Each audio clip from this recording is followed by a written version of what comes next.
Hello, welcome to Chewed Gum. Today is July 7th, and it is a Tuesday, as you already know.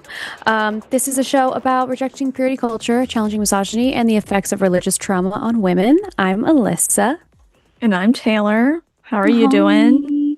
I'm good. I'm in New York right now, so I have my vintage background. Oh, yeah. True. Just minus the pictures, right? Because you did have pictures. I did. And it's rainy and weirdly cold for some reason. Yeah, I feel like on the East Coast it's very chilly, then 105 degrees, and then chilly, and then all over the place. That is the vibe. That is definitely the vibe. How are you doing? I'm doing good. Last week, I took the entire week to declutter my whole place. It took me a literal week straight. It was the craziest thing ever. But I listened to Yesteryear. I listened to the whole book. Did you like it? Yes. It's Wait, good, you have, I couldn't remember if you were in the middle of it or you've read it. No, I finished it. Okay.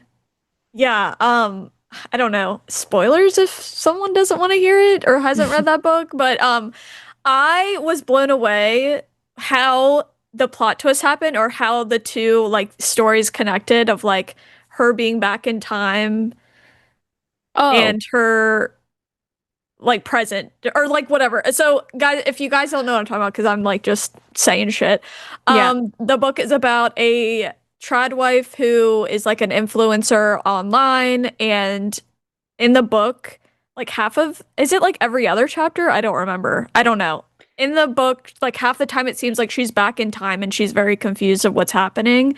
Yeah. And then the other half of it is her living in current day. Mm-hmm. And again, spoiler, don't get mad at me. It turns out she's just kind of losing her mind, honestly, because she is very traumatized by everything, I guess. And yeah, that whole thing just very much shocked me and also gave me the chills, because I was like, damn, I didn't know what was happening, and I didn't know how it was going to come together. Mm-hmm. And when it did, I was like, damn, this is for so much of it, it felt like if I really couldn't figure out how it was going to end, and I felt like, because you're going between present day and oh my gosh, sorry, the dogs are being crazy. Oh my God. Sorry, the Bonnie has just been having a senior dog never ceases to amaze me. She's just so stubborn and is so high maintenance. It's crazy. Anyway, so yeah, so we're going between present day, meaning like 2020 something, and Yeah. then this like when she feels like she's jumped back to this 1700s or whatever it is, 1800s. Um, and so you're going back and forth, and it's hard to actually tell what's real and what's Right. not. And then you get to the Right. end and there's a really good twist. And I felt I didn't see any twist coming. I was like, well, surely there will be some resolution here. She's stuck in the set like 17 or 1800s and Right. she'll just have to resign to this being her life now. But that is not how it ends. And there's a crazy twist. And I truly did not see it coming. Yeah, me neither. And I also had very like conflicting feelings about her because I'm I know. like you feel some sympathy, you feel anger, you feel yeah. I mean, I'm sure that's how it's supposed to be, but yeah, a lot of emotions, but it's really good. Yeah, it is really good. So if anyone's interested and wants like a little novel to read, that's a really good one. It's called Yesteryear. And I know that the woman's last name is Burke because that's my husband's last name, but I don't remember the rest of it. Yeah. So I don't I like literally went through it so fast, maybe too fast, but it's so good. yeah. It's so good.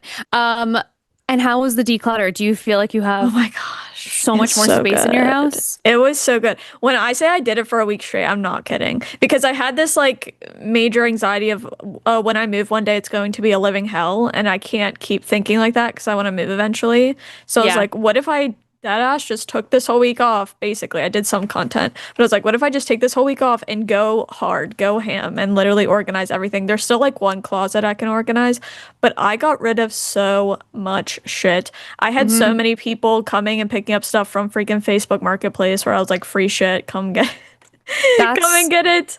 And yeah. so a bunch of people came and got stuff, and then I donated a lot of stuff. And it feels so good to not open like closets and drawers and have shit spilling out because that actually makes me crazy. And I just Mhm. had this moment where I was like, if it's like this any longer, I'm gonna like fucking, I don't know, lose my mind. I was like, this place needs to be cleared out. So yeah, it Yeah. was amazing. I 100% get that. If all of my drawers, if I'm opening them and they just are getting stuck on the way out, I'm like, Yup. it That makes was a big me thing for me too. blind Yeah. with rage. And I'm like, and this is my fault. I did this. This is a hell of my own creation and I can't take Yeah. it. And yeah, I, I keep stuff way too long. yeah, me too. I'm guilty of doing that with my closet, but I Hmm. have a hard time. I don't really have that many clothes, but I have a hard time figuring out what I'm realistically going to wear again and what I Right. won't. So, like, I brought all this stuff with me. Oh no, you guys. Don't yawn. You're gonna make me yawn. Sorry. Um, I've been up for like 12 hours already, and Oh that's God. I'm EB. But anyways, um, I when I go back to LA, I need to clear out all of my closet because I wear the same like five shirts. I'm like, Yeah, me what too. is all of this? What is literally all of this stuff? And you Same. know, I was thinking about this earlier when I was like literally making the dog food and just like washing a dish and like just sort of zoning out. And I was like, I once I got married, I really stopped caring about like looking especially cool. Like I want to wear Hmm. things that I like and I want to like I don't know. I always like feeling somewhat pulled together, but I would never leave the house with no makeup on and now I don't give a fuck. I just don't care. And Yeah. it's liberating. It's really liberating. No, it is. But I also, there's so many times where I'm like, I really hope that no one ever knows me, either in real life or from online and sees me because I be going out with like makeup. I don't have a bra on, nothing. Yeah, I'm just like Adam Sandler. And guess what? If I'm only going out for like one thing or something, I don't that's it. care. I don't Yeah. care. Yeah. Like, I don't know. I'll never forget one time I had somebody on. It was when I used to do TikTok lives. They were like, Taylor, why do you only wear like oversized stuff? Like, why don't you ever look nice? And Look nice. I was like, hold on. Let's relax for a second. Also, Because people are so weird and gross on the internet. So Yeah. I would rather look like Grimace from McDonald's than have I people be love weird. I love the oversized clothes trend personally, and I hope it never goes away because like that's Hmm. my jam. But Hmm. yeah, You it's know fun. what's a good one now is you can do wide leg, like Yeah. oversized wide leg jeans, Yep. big baggy t-shirt. Yep. And in my head, I'm like, I look I so good right now. I am a Billie Eilish Gen Z Yes. icon. And Yes. in reality, I just wanted to wear pajamas. No, literally. And like that's Uh, why I also love like the fall and winter because I be wearing big ass sweaters, big ass jeans. Yeah, it's so yeah, good. I love it personally. it's the best. But It's the best. Um, Anywho, if you are watching this and you are new here, um, well, I already gave you the whole intro, but also if you if you send super chats of $5 or more, we'll read them at the end of the show. So you can do that in our little chat. And if you have not liked the stream, please like the stream so that it gets pushed out into the algorithms and more people can see us and call in. And we actually do have some callers already, which is awesome. We don't have any theists yet, so if a theist wants to call in, we will always make room for you. Um, but right before we started, I had posted on my TikTok story for Theist to call because I have had a huge influx of very angry men on my page, like an oh, unusual. Because I made a when what you did you like do? I know I know you've had this experience where you don't really like predict a like influx of like insane men like coming and like being insane Yeah. like just Oh so yeah. crazy. It's like they Yes. all just like flock together. I don't know what's going on, but they like crawled up from the sewer and they're all like swarming around my one video, but it was literally just me criticizing Sewer. the it was literally just me criticizing the white nationalists that were marching in DC. And I said that they were cowards because they were covering their faces. And when I say that they want me dead, like they're like DMing me, they're like commenting all on the video. And so I was like, hey, now's a good time for me to like post something on my story and be like, hey, Colin, that's I mean, Wait, so if anybody calls in they're really scary, that's my bad. They could probably came from that, but I I'm floored that I'm floored that you talked about white supremacy or white supremacists or white nationalists. I mean, it's sort of one and the same. yeah. And and that's what people got mad at.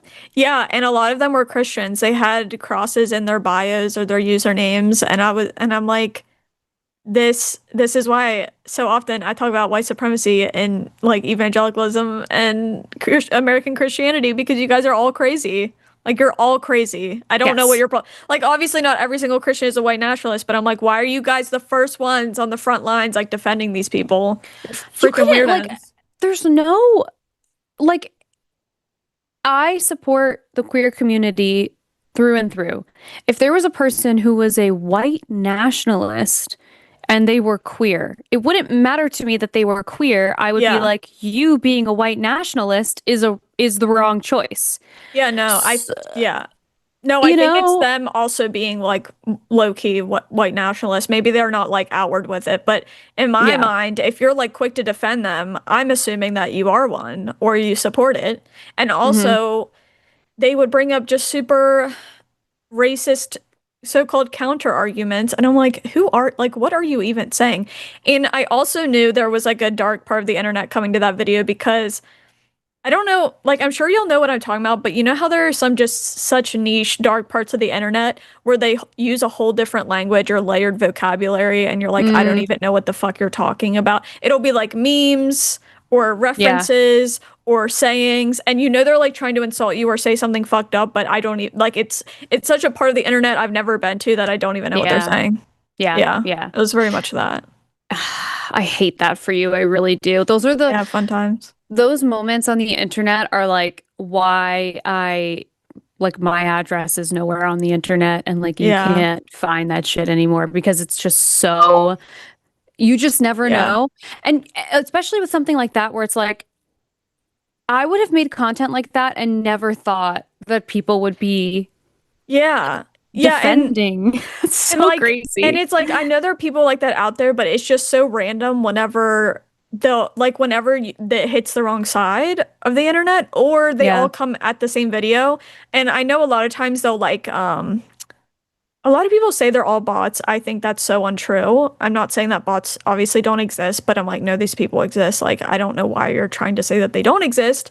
But Hmm. anyways, I know that they have like forums or whatever where they like all like they'll post stuff and like they'll all go to it or whatever Yeah. post or person or whatever. But no, I think it's kind of surprising because it doesn't happen every time you talk about that kind of thing. And so when it does en masse, you're like, oh. Because I remember waking up and I was like reading the comments, I was like, wow, this is depressing. Yeah. It fucking Like, is. It really is. Oh my God. yeah. Ooh. When I was doing my big drive, I saw this shit. What the is that at a church? What the fuck is that? I don't know. I The don't even giant know. ass cross It just in the is. middle of nowhere? I don't even know if you can tell. I'm gonna literally turn off this light so you can really see because I think it's important that you see how, oh, that didn't help literally at all, how massive it is. It It is, does look freaking massive. it is absolutely, I like literally cannot figure out how to do this. Oh my God. Oh my God. Wait, that worked a little bit. Did it? No, yeah, Kind I of. see it. I see it. Yeah, yeah. Look at that That shit. is so big. Holy. And it like doesn't look like it's attached to a building. That's so weird. I know. I literally I sent it in my family group chat, my like woke chat, and I was like, uh very sarcastically, I was like, I just, the Christian prosecution in this country is just really challenging and tough. I hope they're okay. Literally. No, literally. And That's why when I see that stuff, I just think of, honestly, I just think of like, I don't even know if I should say this or can say this, but I think of certain groups of people back in the day, like burning crosses and shit. I'm just like, yeah. there's really no difference between that and the ones that were marching in DC wearing crosses around their neck. I'm like, nothing has changed at all, Yeah, no, nothing unfortunately. has changed. I someone in the chat said I think that's on I-70. I think it is on I-70. I wish I could remember exactly where we were. Oh wait. Oh wait. I can't tell you exactly where I was. I was by a town called Effingham because Fingham? I thought that was hilarious, and I think that's I've never heard of Kansas. that. Yeah, but yeah, that's where that shit was. It's so crazy. Yeah. Yeah. So I anyway, I love in those areas the billboards are like I don't I don't really have them around here, but when I go to like I don't know South or like North or South Carolina, I start seeing billboards that are like you're going to hell with all the hmm. flames and shit on it or something about Oh dying yeah. and I'm just like, "Oh my gosh." And I kind of forget how bad it is in some areas because I'm obviously not like from there or around it, but when Hmm. I do go in those areas, I'm like this shit is so in your face. Like it's so Yeah. violent. Like this is where you're It's going. I'm like, "Okay." 100%. I saw another one that was like, I think it just said, "Do you know Jesus?" or something like that. But in the background of the billboard, it was like the lines of a heart monitor. And so basically the implication is like you need to know Like Jesus before you before you die. die, yeah. Yeah. And that is It so crazy. it actually like annoys me that they can put up billboards like that and ones with like hell on it and then pretend like that isn't like violent. You Yeah. know what I mean? I Like they know. can still pretend like it's like such a peaceful religion and peaceful message and I'm like it's Mhm. not though. That's just like violent as fuck and Yeah. I'm not going to pretend like it is. Yeah. It's so crazy. It's so crazy. Um, all right. Should we get to one of our calls? Let's do it. Do you have a preference of who you'd like to take first? Mm, maybe uh 4. Okay. Yeah, this is an interesting conversation. Okay, I'm gonna pull in Elliot, who is calling from New Mexico. Hi. Hi, Hi. New how are you both Mexico doing? is New Mexico is a crazy Good. state, Elliot. I just drove through it, and that it's like one of my favorite states to drive through because it's like it feels like a movie set. It's like Western. New Mexico vibes all over the Hmm. place. And then like randomly an abandoned town, but like really genuinely so abandoned. It looks like a movie set. And then there's the next exit is like the where they know for sure that they've seen aliens and they have proof and you need to get off at the exit right now. It's just New Mexico is so Yes, interesting. I love you, driving through there. you are. Oh, I know. Our state is great, and lots of scenery too, and then architecture that you will not see anywhere else in the country. That is for damn sure. That really is. Um, okay, what did you want to talk with us? Talk to us? About. God, I'm tired today. Explain your topic, Elliot. You're fine. There's no problem. So before I say it, I'll just preface it with I'm pro-choice. I believe in bodily autonomy, and the right to terminate a pregnancy should just be there. It's important because I don't want it to get derailed in what I'm actually asking about. So, presuming that the pregnant person is planning to keep the pregnancy, they are planning to go to term, give Mhm. birth. What responsibilities should that person have for the well-being of the well, for our purposes, the future human being? And how much should society be able to impose that on the pregnant person, given that it's going to overrule their bodily autonomy? And I'm asking that as a question because I'm actually not 100% sure of the answer myself.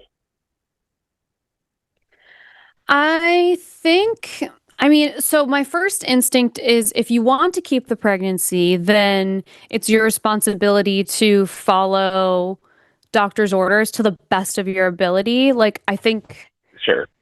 you know, there's always going to be some level of exception to those rules, though. Like, I don't know.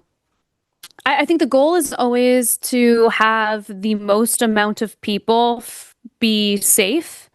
And so, whatever is in service of that goal is what you should try to do. And that's kind of Mhm. like vaguely where I land. Like, do I think that if a mom can't afford like a multivitamin that she should be taking, like a prenatal vitamin that she should be taking, do I think she's a bad mom? No. But it would be great if she could, Right.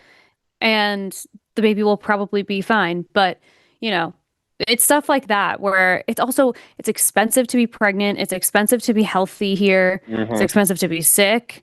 So it's just, there's so many other factors involved.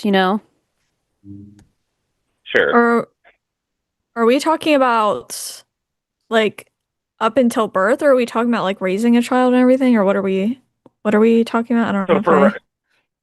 well, so for my purposes, it's more of um it's up until birth. Like obviously after birth, there's all sorts of Oh, you know okay. laws that are already in effect, and presume there's a and I guess what I'm also kind of getting at is because I first of all 100% agree. Like it shouldn't be used to penalize women who are like clearly like too poor to like afford certain things where like they're doing the best in their ability. I guess I'm kind of going more towards the a little bit more so like say women so like let's say women who are um drinking during pregnancy and not like a quick glass Yeah. of wine once in a blue moon. I mean like repeatedly because how should Yeah. society handle that? I guess is where it is because I think it's to me it's an interesting question, and I think it's also one where I don't know what the obvious answer is because I me personally, like I said, I believe strongly in bodily autonomy, and I think that, but I also understand that just by biological necessity, if you're keeping that fetus, it will become a child, and it will have negative Yeah. impacts on them that could have reasonably been prevented. Right. Yeah. I think if they're planning on bringing like the fetus to term and like having like a whole child, then I think they have a responsibility to not like do drugs and alcohol. But obviously, that's like obviously we can just say that, but then there's all sorts of stuff that happens, right? Like there's people who have addiction issues and all sorts of things. As to what should happen for that, I'm not really sure, honestly. Like I don't even know how it works currently. Like I'm not like I know that you can get in trouble for that, right? But I don't know what that even means or looks like. Or do you know, Alyssa? I think you might get charged with like child endangerment type of thing, but I'm not sure that that applies if it's not a baby that's been born. Like if it's not. What if they like give birth to a baby and Oh, they and had then like done drugs and alcohol the whole time or something like yeah. that? I think they can be charged with child endangerment for that Okay, that's or what I like child thought. abuse. But yeah, it's a weird thing. Like yeah, this is an interesting question, Elliot, Yeah, because because it feels so like you want to have the ability to protect the potential child because it is one that you're intending to like see all the way through. Yeah. But you also like, then you don't want to like take away the complete autonomy of mom either. So, I Exactly. don't know. And and like some and I'm not gonna lie. I'm not gonna lie. It's a question that I hate being the one to ask because biologically speaking, it's never going to apply to me, and I do think I think that matters Yeah. in the conversation. Yeah. Like someone said in chat, the problem with any legislation is okay, but how do you want to enforce it? I think is like a really complicated question And I because wonder, all and I would wonder just speculating. I wonder if there's ways that you could go about it that aren't necessarily punitive, but are more like because like you mentioned addiction problems, and I agree that's a thing. One of the things about that is that there should be a move away from punitive responses to addiction and more towards um uh Like therapeutic. rehabilitation. Yeah, right, yeah. right. Treatment, Yeah, I agree with that. the treatment because you throw somebody in prison and then hoping that'll get the Right. get the drug addiction out of you is not a good idea. Yeah. To that note, I see some people in the chat saying education is super important and also more effective than legislation and having the consequences come in that way. And so I don't know, maybe the solution is, I mean, I would love if all healthcare were free, but I think especially for people who are pregnant or in high risk health situations, it would be really nice to just have them at least get things heavily discounted, if not completely free. Like, why are prenatal vitamins not covered by insurance if Yeah. they're so I essential? I hate to say it, but I think we all know the answer to that. It's because the men Yeah. in charge aren't really thinking about it. Right. Yeah. Yeah. And, it's the same thing as like, I guess like, I don't know, with all other kind of like menstrual products, but I don't know. It's just, it's kind of, it feels like it becomes solved if our healthcare needs are met and it's like a universal healthcare situation and people are getting support and education on how to best take care of their children or their potential child. So I don't know. It feels like um the best way I could put it in like a small little package is whatever we can do to minimize the harm on as many people as possible Right. is what we should try to do. So that applies to in this circumstance of like where responsibilities end for mom versus, her as a woman separate from motherhood.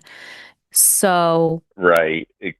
Exactly. Because we don't. Because at the end of the day, I wouldn't want breeders to become okay. Breeder number one, breeder number two. yeah. That's Right. bad. Right.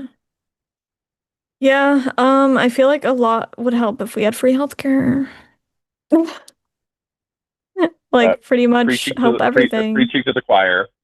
Yeah. Yeah. If it were up to me, uh, let's just say the United States is so backwards on so many things, and I have so many other Yeah. opinions on that. But that would take up the entire show, and I know you have other people who want to talk. I agree with you though. Yeah, Yeah. no, I agree with you too. And like driving through, I just did the cross country uh drive. And so I got to see New Mexico, which is why it's fresh in my brain. And I got to see like, Oklahoma is beautiful and Kansas is beautiful. And when you're driving through these places, it's like all of these you drive through these places and you stop in these small little towns and everyone is so lovely and so nice and it just feels like they're all being so heavily taken advantage of, and it's so unfortunate because you're in these towns and like, you know somehow, actually, I think I only saw two or three Trump flags the entire drive, Wow. which I was like, oh my God, the tides are fucking turning. Because how is that possible? Driving through the middle of the country and I saw two or three, that's nuts. So I was happy about that. But yeah, I don't know. People just, I think, are given the impression that being an individual and having your own rights be your own. And, when I think about, protection for me and my community, it's my nuclear family, and that's it. It's like that sort of thing. And then Yeah. everyone else can go fuck themselves. And it's just not like we're not used to living in a more communal way. So I think if people were more community minded and they like opened up what the immediate like the people that they are willing to extend themselves to help or consider to help, um, it would be a different thing. And I think that universal healthcare wouldn't sound so crazy. Which it's insane that universal healthcare sounds I crazy to know. anyone ever, since we're the only country in the World Cup that is doesn't have it. Yeah. And it's so weird too because a lot of the people who are against it are part of churches and they're like, we need to build community and like go help or donate things or whatever. But then they have this attitude of we only want to do it when we feel like doing it, and we don't want to do it through government, which is like the most effective way to help people, obviously. And Hmm. it always makes me wonder, this might be stupid and obvious to some, but it makes me feel like this is just a way for churches to always have power over people if they're the only one. Like they want it to be like, oh, the church is doing that stuff. It's like, okay, so then church has power over everybody then, because then that's where people are getting their resources, and that is obviously a big problem if you believe in the separation of church and state. And so that shit annoys me because those are typically the people who are like, no, we shouldn't have universal health care, but then they claim that they want to help the less fortunate. And it's like, not really. Because if you really did, you would want to find the way that does it the most effectively. And you don't. So, Well, it's interesting that you brought that up, and that you were talking about white nationalists earlier, because Hmm. there is a history behind that. So for a mm-hmm. very long time, there was actually a lot of, in the South especially, there was a lot. They actually did have good public infrastructure, like they had really good bus systems, all of that stuff. But as you know, heavily segregated. You know Yeah. the Yeah. history behind that. So after the Civil Rights Act gets passed, you start seeing like these religious organizations in the South, the heavily white ones, start rallying against government. Never mind that these are the same people who were using government to enforce segregation in the past. Now using Mm-hmm. it as a means of, no, we don't want government in here. We need to have our equal. We need to have individual rights. And Yeah. by sheer coincidence, of course, all of these right wing religious organizations pop up, and they start making these unholy alliances with the business conservatives in the Republican Party. And yeah, Yeah. that's how we got to where we are today. Yeah, it's always been heavily ingrained in all of it, and the racism has been there for a very long time, and it's sad that it just feels like nothing has changed. It's just taken different forms, and people say things in different ways, or they don't say certain things anymore, but it's all the same, in my opinion. Yeah, it sucks. I hate it. Elliot, do you have anything else you'd like to add? You know what? I think we covered it. I will mention though, today's my 40th birthday, so this is a good birthday present for me for you guys to take my call at first. Oh, happy birthday! That's Thank so you. exciting. You turned 40, you said? I did. Wow, how does it feel? Somehow I feel old and broken, mostly because I tripped the other day and hurt my ankle. It was a metaphor for turning 40. Oh my God. Yeah. Truly, nothing is a wake-up call like the first time you sneeze and it throws your back out. Oh my gosh. My God. Or it just like you're just in a position for so long and you stand up and something's not right. I'm like, how did I get here? Oh my God, it's so brutal. It's so brutal. Oh my God. Well, Yeah, I hope that your bones are not too rickety and that you have a wonderful, wonderful birthday. Yeah, don't fall anymore. Thanks. I'll try, but if recent history is any indicator, that's probably not happening. Yeah. Oh my God. Well, it was lovely speaking with you. Thank you for calling us. No problem. Thank you. Have a good one. Bye, Elliot. Have a good You one. Have a too. good birthday. Bye. Bye. Oh, what a joyful man. Loved that. Yeah, he was really sweet. Yeah. Oh my goodness. Yeah, that's so funny.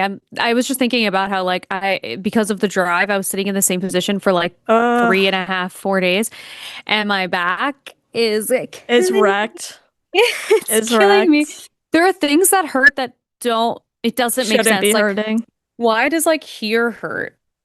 Yeah, I need to be better about I go in waves of how much physical activity I do, and sometimes I'm really good about it for months and sometimes I'm really bad about it for months. Mm-hmm. And when I'm bad about it for months, like I will do something that seems not strenuous at all, and then a day later I'm super sore and I'm like, why am I sore?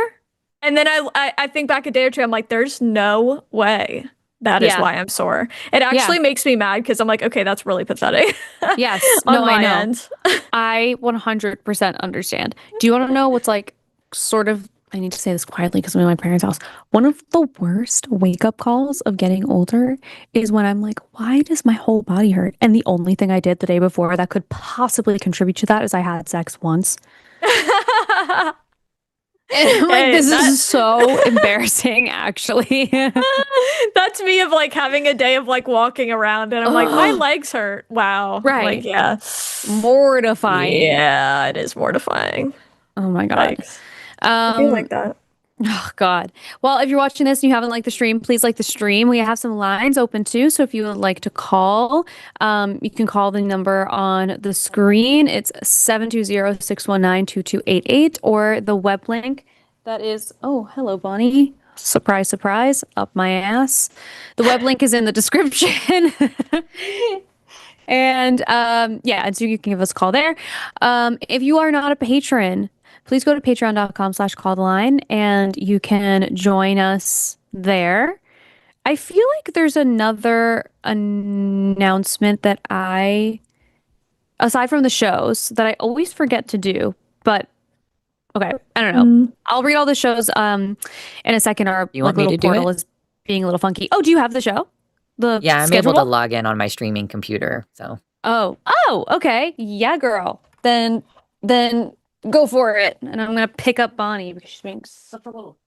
Yeah, so we are not doing Calling It Now later tonight, but tomorrow we have the Hang Up with Matt Dillahunty and Justin Deconstruction Zone. That's going to be an all-star show. Catch me with Josie on TACIS on Thursday, followed by me and someone on the Calling It Now. I don't know. I'm working. We'll find out. The Evangelicals we've got on Saturday with Deconstruction Zone and Sarah Leaving Faith. very excited to get that dynamic duo back together. Sundays are always packed with back-to-back shows. And on Monday next week, we've got your marathon episode with Forrest and Eric on Skeptalk. So look forward to that, everybody. Yay. I was Bonnie with you. Up my freaking ass. I don't know what her deal is. She Wait. wants to go. What? I have a question. When their Yes. tongues are out like that, does that mean their teeth are missing? Yes. She Someone's- has like no teeth left. Someone said that, and I had no idea that's why older dogs' tongues hung out. I thought they Yeah. just did that. No, and it's weird to think about because that means her teeth are the only thing that were holds- stopping her tongue. Yeah. That is weird. Yeah. Yeah, she has like 3 teeth left, and one of them is like falling out, and I have to take her to the vet to have that removed. No. I swear, like having a senior dog. Recently, we went to the vet last week because her eye was randomly squinty and looking weird, and when we were on our way, I looked all fucked up. I was so worried. We're like on our way back home from the vet. I got eye drops. I spent $250. And her eye looks fine. I said, you just needed me to spend $200. That's what this is. I don't understand. No, literally, that's every vet visit for me too, because I go to this like exotic pet thing. Right. And one of my guinea pigs it's called hate poke, and she had like basically a piece of hate deeply lodged into her eye, and she was squinting, and I literally said to my husband, I said, well, that's $200. And Yeah. so then we went in, and they just gave us eye drops like that, and then the bill was literally almost exactly $200. I'm like, it's never under $200. Never ever. Never. It drives me bananas. So Yeah. all this little girl wants in the world is for me to spend $200. Oh. And $200 in cuddles. That's what she $200 in requires. cuddles. That's right. And anything that's not Queen. her food, her very expensive food that is specifically for her because she can't freaking chew. Queen behavior. I know. You know, I learn a lot from her personality-wise because she really like has very high standards for things. And you know what? Yeah, me too, girl. You know what? She's earned it. She's been around for a while. She's been around the block. Exactly. She knows what she wants. Exactly. Period. All right. Well, we do have some other calls, and we also have lines that are still open. So if you would like to call, please call the number on the screen. Yeah. Oh, did you tell where are everybody all to these like mean the stream? guys? I wasn't listening. I did, but we'll tell them again. But like it again. Like it again. Share with your friends, or just even copy the share link because that also seems to help us. So, do you like us even? Then like the freaking video. Prove it. Prove you like Prove us. Prove it. So yeah. Anyways, do you have a preference of the next call that we take? I guess just the first one, since Okay. they've been waiting a little. All right, we're gonna bring in We're gonna Jason. call them up. We're gonna call Jason, who is coming from NZ, which might be New Zealand. Is that right? I don't know. What? I'm not seeing it. Oh, yeah, Perhaps. I think so. Okay. And I think it is New Zealand, and we've spoken to Jason before. Hi, Jason. Hi there, Alyssa. Hi, Taylor. Hi. Hi. How's it going? Good, thanks. Good, thanks. Your last caller, I was sort of screaming at the screen about what we have here in New Zealand in terms of care for mothers and babies. And if you don't mind me saying for a minute, we have basically universal health care. So we have free prenatal vitamins and whatever other medications mothers need. We have free prenatal checkups and a dedicated person to work with the mum around her health. All the doctor's visits are free. There is a small charge for scans, but if you've got to go into the hospital, and like one of my sons was, he had a traumatic birth and he had to be in intensive care for 6 weeks. That was all free, and he had to be on an oxygen bottle when he came home, and that was free. And New Zealand is by no means the most, the most wealthy country on earth. I think maybe that's you guys. But yeah, for some reason you guys still don't have universal It does health feel like care. that, doesn't I don't get it. It's so much better. But anyway, rant over. It's Like rough. Taylor was saying everything else that I was that I was thinking of, so that was great. Yeah, it's rough out here. But yeah, anyway. But anyway, so yeah, I was listening to your call last week, Alyssa. You and Thinker talking to, I think it was Nathan or something like that. Oh my goodness, the yes. guy who was kind of using his emotions to get sympathy and whatnot. And Did I miss something fun? Bit triggering for me with He bit triggering for me with having. Yeah, go ahead. Yeah, go. No, you go. Sorry, I hate when this happens when the delay is like just enough where we just cut each other off for 2 minutes. But no, you go ahead. Sorry about that. Explain why the Nathan call was triggering to you. Okay. So yeah, obviously, I was a bit triggered because I've been in an emotionally abusive relationship for like a decade. Controlling, emotionally abusive, financially abusive, and I'd like to say that I picked up on the energy of the call straight away, but I didn't until Thinker sort of caught it.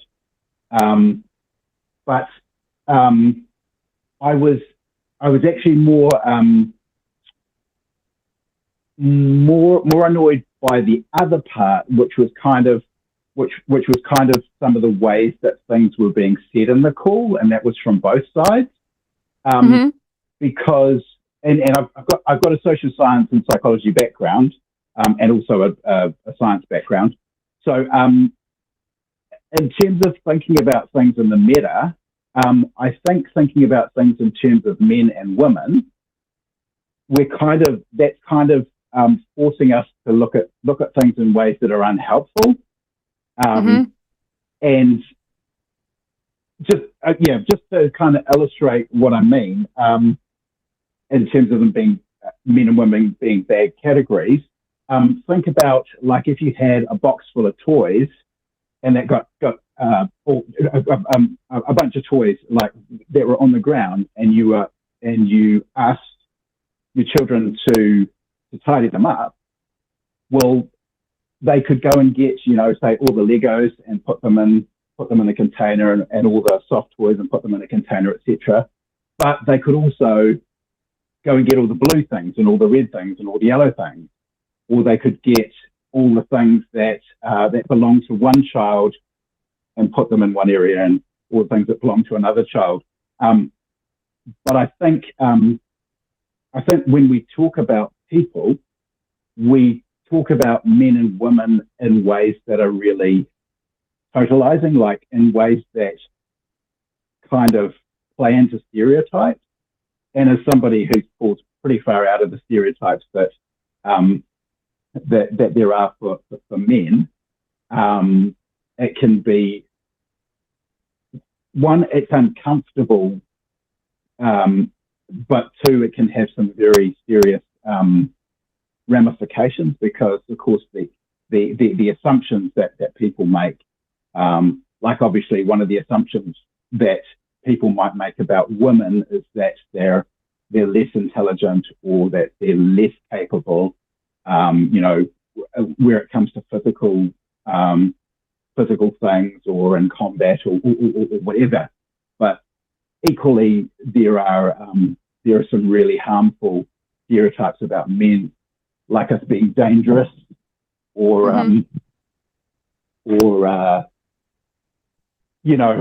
sexually aggressive, or there's all these stereotypes, and yeah, I just feel like, like anytime that I hear people talking about men are like this and women are like that, it just makes me feel, I'm just worried about that, because I don't think it's helpful. And I think one thing that we can learn from trans and intersex people is that it's not a simple story, and it's not just trans and intersex people who are, who are outside of the stereotypes. We all are to some degree. I think most people do some things that, if they were doing them in some settings, they would be looked at sideways. Like, I mean, even like what you were talking about before, going out without makeup or a bra on. Of course, that's not a concern for me, because that's not an expectation that people have on me, because I'm always seen as a man. But I think, and I understand why women in particular tend to take a defensive stance when it comes to men, and I wonder if that doesn't trip up the dynamic a bit. You know what I mean? Yeah, I do. I think that you're right, that there is an element of those conversations that does feel not very productive, especially because, ideally we would not really be speaking in gender binaries at all. Like, because I do think there are ways in which that is obviously extremely limiting, and also like not accurate to the human experience. And so there's parts of it in that way that I agree with. Then the other side of it is there are qualities of people who are, I guess it's honestly more that they identify as men more than like the sex that they were born, I think, where there are qualities that they are culturally more susceptible to. So, even bringing up, that the stereotype that men are violent, but in reality, like, men are far and away more violent than women are. Actually, and we say that knowing that like there's other ways that violence exists that are not, within the legal system, but from, what we know, like the vast majority of murder is committed by men, and like those types of things. So there is some degree of it that is that does feel valuable, but there's also, I mean, it's a more nuanced conversation than someone like Nathan is wanting to have, because just to give you context, Taylor, Nathan called he called in the week before, actually. So you and I think did speak to him, and then he called in again because he felt like his point was not being heard, and essentially he felt like the right is better at supporting young men than the left is, because the left wants to blame men for everything. Do you remember him? Yeah, and this was the same person who was like, you can't, is this the person who was like, you can't really change, or am I getting people mixed up? Yes. Okay. Yes, then I absolutely, yeah. Yes.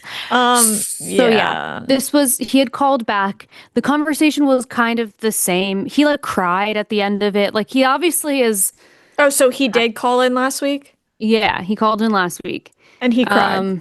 Yeah, he like was really, and like people in the chat were saying he was being manipulative, and maybe he was, but you calling in on a show like this to have that conversation and then being like so emotional at the end of it, I don't know. It made me sad. It made me sad that he feels that way, but at the same time, it's like, right, there's only like so much. Yeah, but like you can say. I did like therapy, like for him. It was a really long call. Yeah. So anyways, but it does bring up actually productive conversations. Like, is it useful to have conversations like that within a gender binary at all? Right. Yeah, I think I think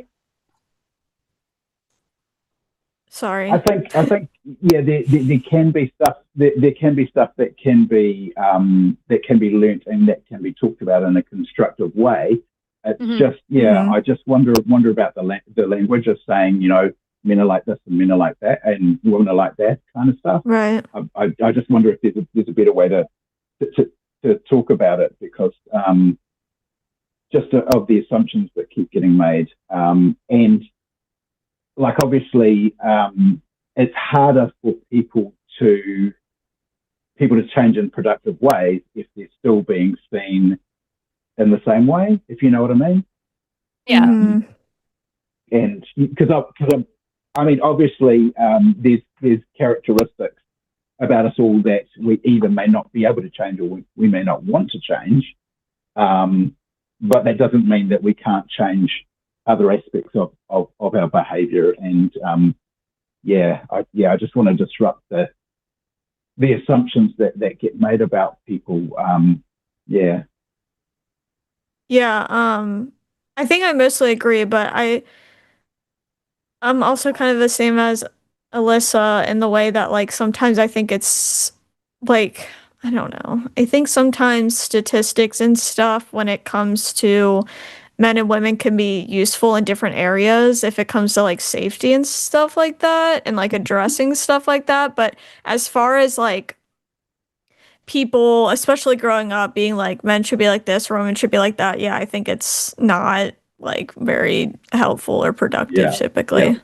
Well, there's also a part of it too where the way that we talk about men like that is not prescriptive, it's descriptive. So like if we're talking about like men are violent, for instance, it is descriptive of the experience that we have, because based on evidence, they are far more violent than women are on average by far. So then there's that part of it too. But also when it's sort of like that's constantly the message, then at what point does it end up being prescriptive because it's so culturally enforced? Right. Yeah, I mean, Taylor just said one of my trigger words, which is statistics, because having been in part of the social sciences, I get really, really annoyed by the way that statistics gets misused, both in academia and in sort of popular media and in popular discourse. Because when we talk about violence, yes, it's true that a much higher proportion of the people who are violent are men. However, the proportion of men that are violent, and I don't know what the percentage is, but I imagine it's fairly low compared to the total male population. So yeah. Definitely, you know, when we say, you know, most people who murder are men, well, most men don't murder. Right.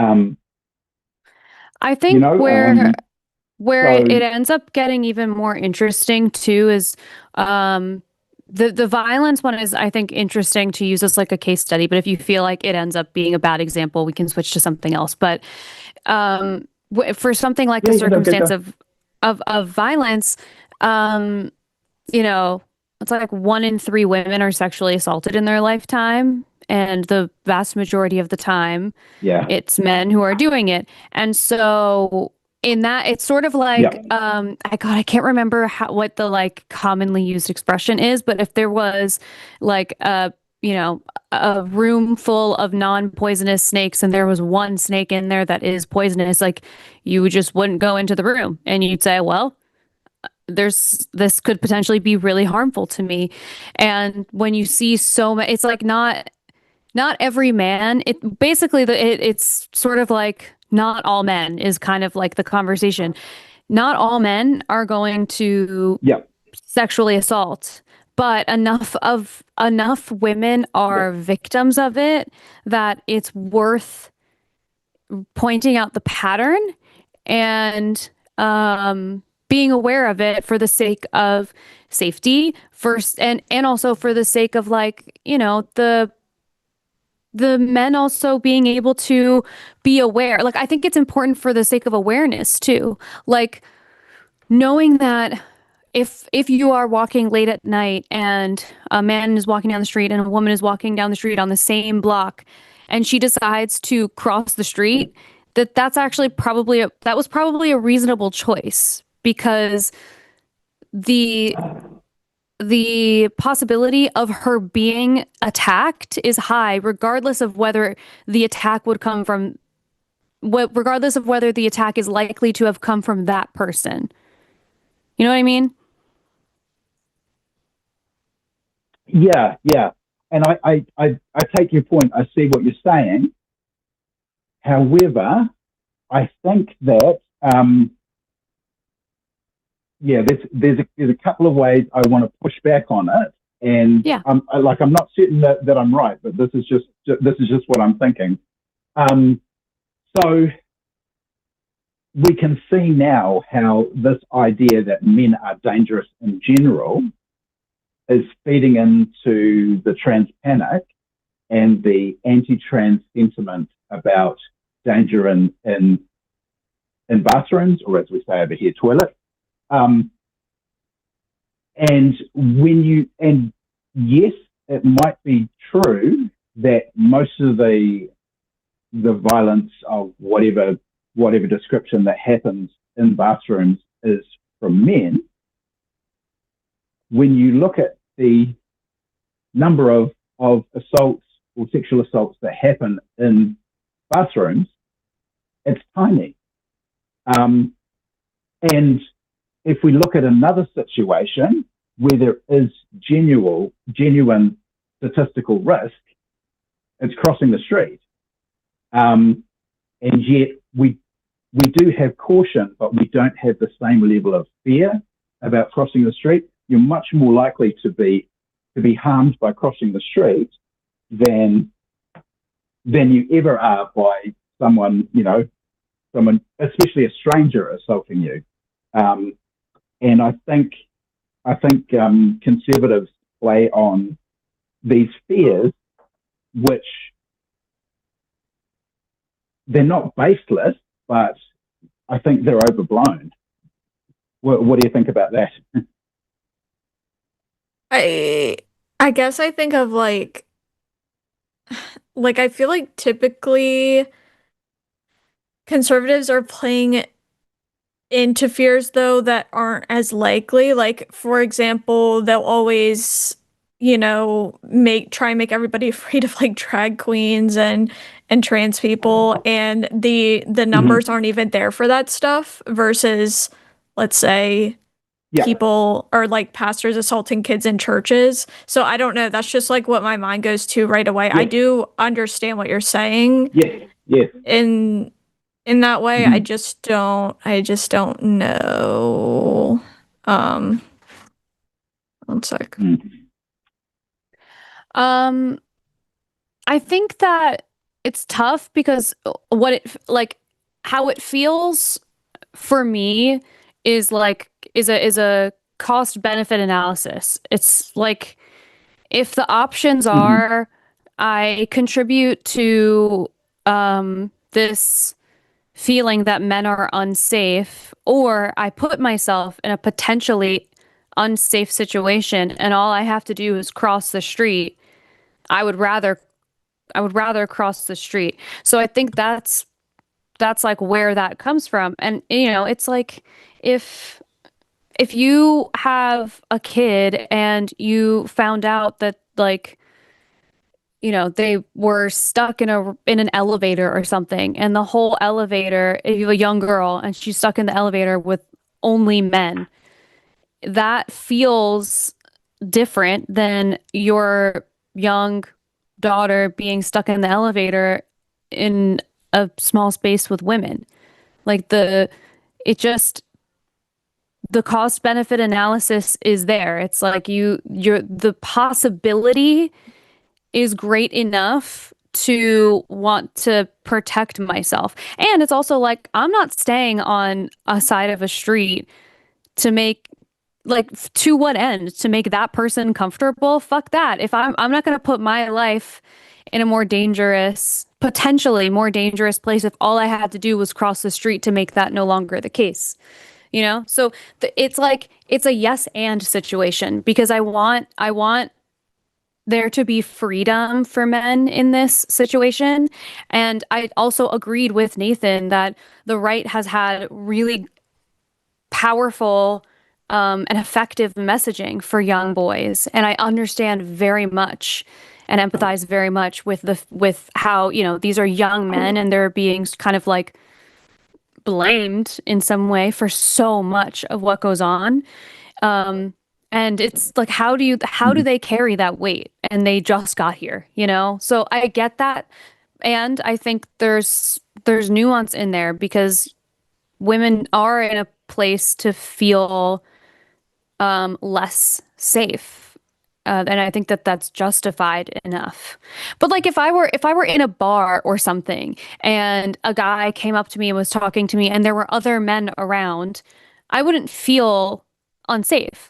Or not other men around. There are other people around in general. I don't feel unsafe in that circumstance. Like there are people around and I'm not so nervous about it. But when you're alone with a man, it's just not really a safe. It's not guaranteed to be safe, and it is far less guaranteed to be safe than you would be with a woman based on the violence of men in this country specifically.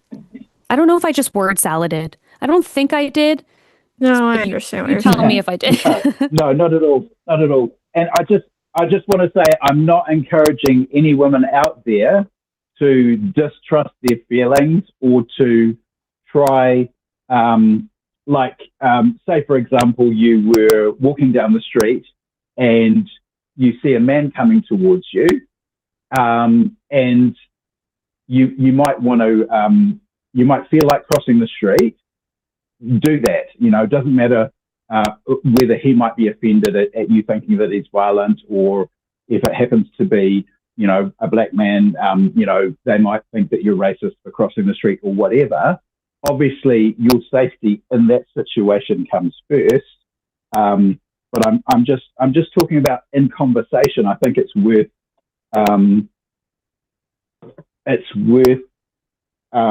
sort of thinking a bit more and trying to be a bit more careful about, talking about groups.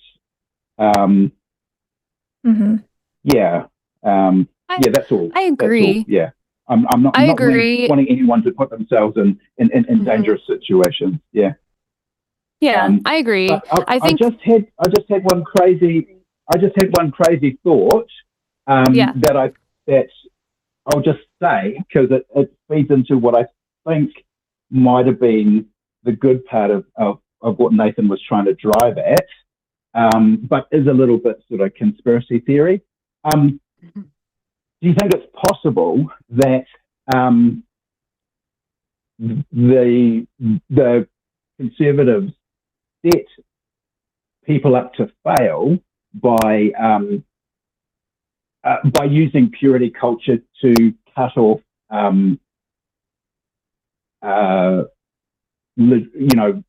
healthy outlets for sexuality, and then they get into problems and do things that they shouldn't, and then because those boys are now seen as irredeemable by some on the left, that they're now claimed for the right, if you know what I mean, because they're happy to put up with that and to see that change might be possible. Yeah, I don't know. That's just a crazy thought that occurred to me. Wait, are you saying they teach young boys to be certain ways so that way maybe the the more progressive people wouldn't accept them, so they don't have a choice as to where to go? Is that what you're saying? Or am I confused? Yeah, because obviously, yeah, no, exactly. Like if people are rejected by the left, then obviously the right's the only place to go to. So yeah, I think, and so I think the sort of forgiveness and redemption aspect of religion is one of the very few things that I think we might be able to salvage and learn from that.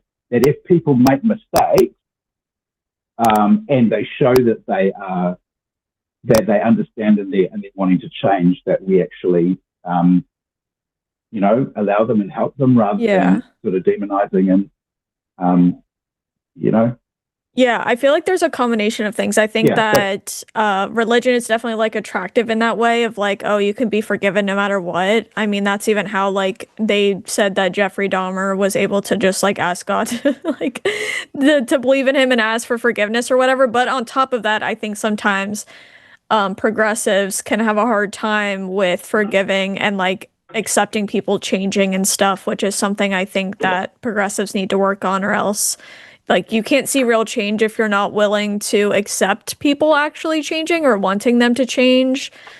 So yeah, I think it's definitely a combination of things. But yeah, definitely religion is definitely like attractive to people for that reason, because you see a lot of sometimes you see some pretty awful people just randomly turn to religion, and you kind of know it's because they're offered this thing of like not really having to change, but you can go and say like, oh, I'm forgiven and it's cool now. But yeah, there's some combination of that stuff. And you can make your millions from it. Yeah. Mm-hmm. Yeah. Yeah. Like I think of David Wood, the stuff that he's done, and now he's making certainly thousands from from talking to the Christians. Yeah. Yeah, there's definitely I'm that. not saying let's cozy up to David Wood, but Right. There's definitely that like cliche though of somebody being like a super awful person or doing awful things, and then suddenly they're super religious. It's like, yeah, it kind of feels like there's a reason for that, obviously. So yeah. Yeah, how many times have we seen that? Right. Exactly. So yeah, I don't think that's a crazy thought. I think that's pretty reasonable. Yeah. I don't know. The gender dynamic stuff is an ongoing conversation. It's like a living and breathing thing because there's so much nuance to add all the time. Because I don't want people to feel like the whole thing is if we constantly are putting men in a situation where they aren't feeling supported at all and they are feeling like the enemy all the time, then they will just continue to be the enemy. And that's not helpful either. So like there has to be some goal-oriented progress that happens. Otherwise, what is the point? Like what's the point of having any commentary if ultimately you're not going to be helpful? Yeah. So there's something in between. Ultimately, I'd love to see cooperation between everyone, no matter their gender, color, country. Yeah, because that's the most human thing about us, is our ability to cooperate and work together and make something better than we could on our own. So yeah. Yeah.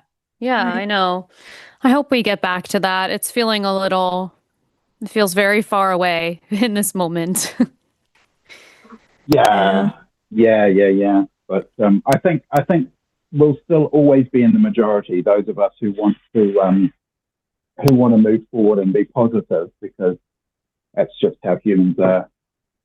I think it's our nature. I think so too. Do you have any closing thoughts that you would like to add? No, just thanks for all you do. I really enjoy listening, and thanks to Lux as well for call screening and being good. Thanks for calling. Thank you. We appreciate it so much. We'll talk to you next time. Awesome. Thanks. Bye.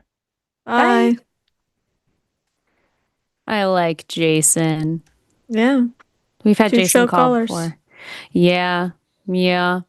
And I think in general, it looks like we have some very chill I know, I need someone to come calls. mess that up. I know. Well, it's always they're gonna be like whatever, what's it called? Keyboard warriors and never Yeah. actually call in. That's just always the case. Boring. Boring. I wish that any of those weirdos would call, but alas, Same. here we are. But we're lucky that we still have really lovely people to chat with that are being very patient and waiting. Do you have a preference of which call you'd like to take next? I don't, because I feel like the one is very much like your wheelhouse versus mine. So, Oh, right. Okay. I think let's take Laurent. I hope that's how. Laurent? I don't know. We'll ask. We'll make sure. Who's calling from Canada? Hello, can you hear us? Hello? Oh, if you're calling from the web link, you might need to tap your screen to get your phone to wake up. And then you have to tell us how to properly pronounce your name. hello? Hello. Are you there? Okay, maybe I'll return them to the queue. Okay, so if you can hear us, I'm gonna put you back in the queue and we'll take your call after. Okay? Okay. Love you. Okay. So we have Boyd who's calling from Wisconsin. So let's pull Boyd in. Hello, Boyd.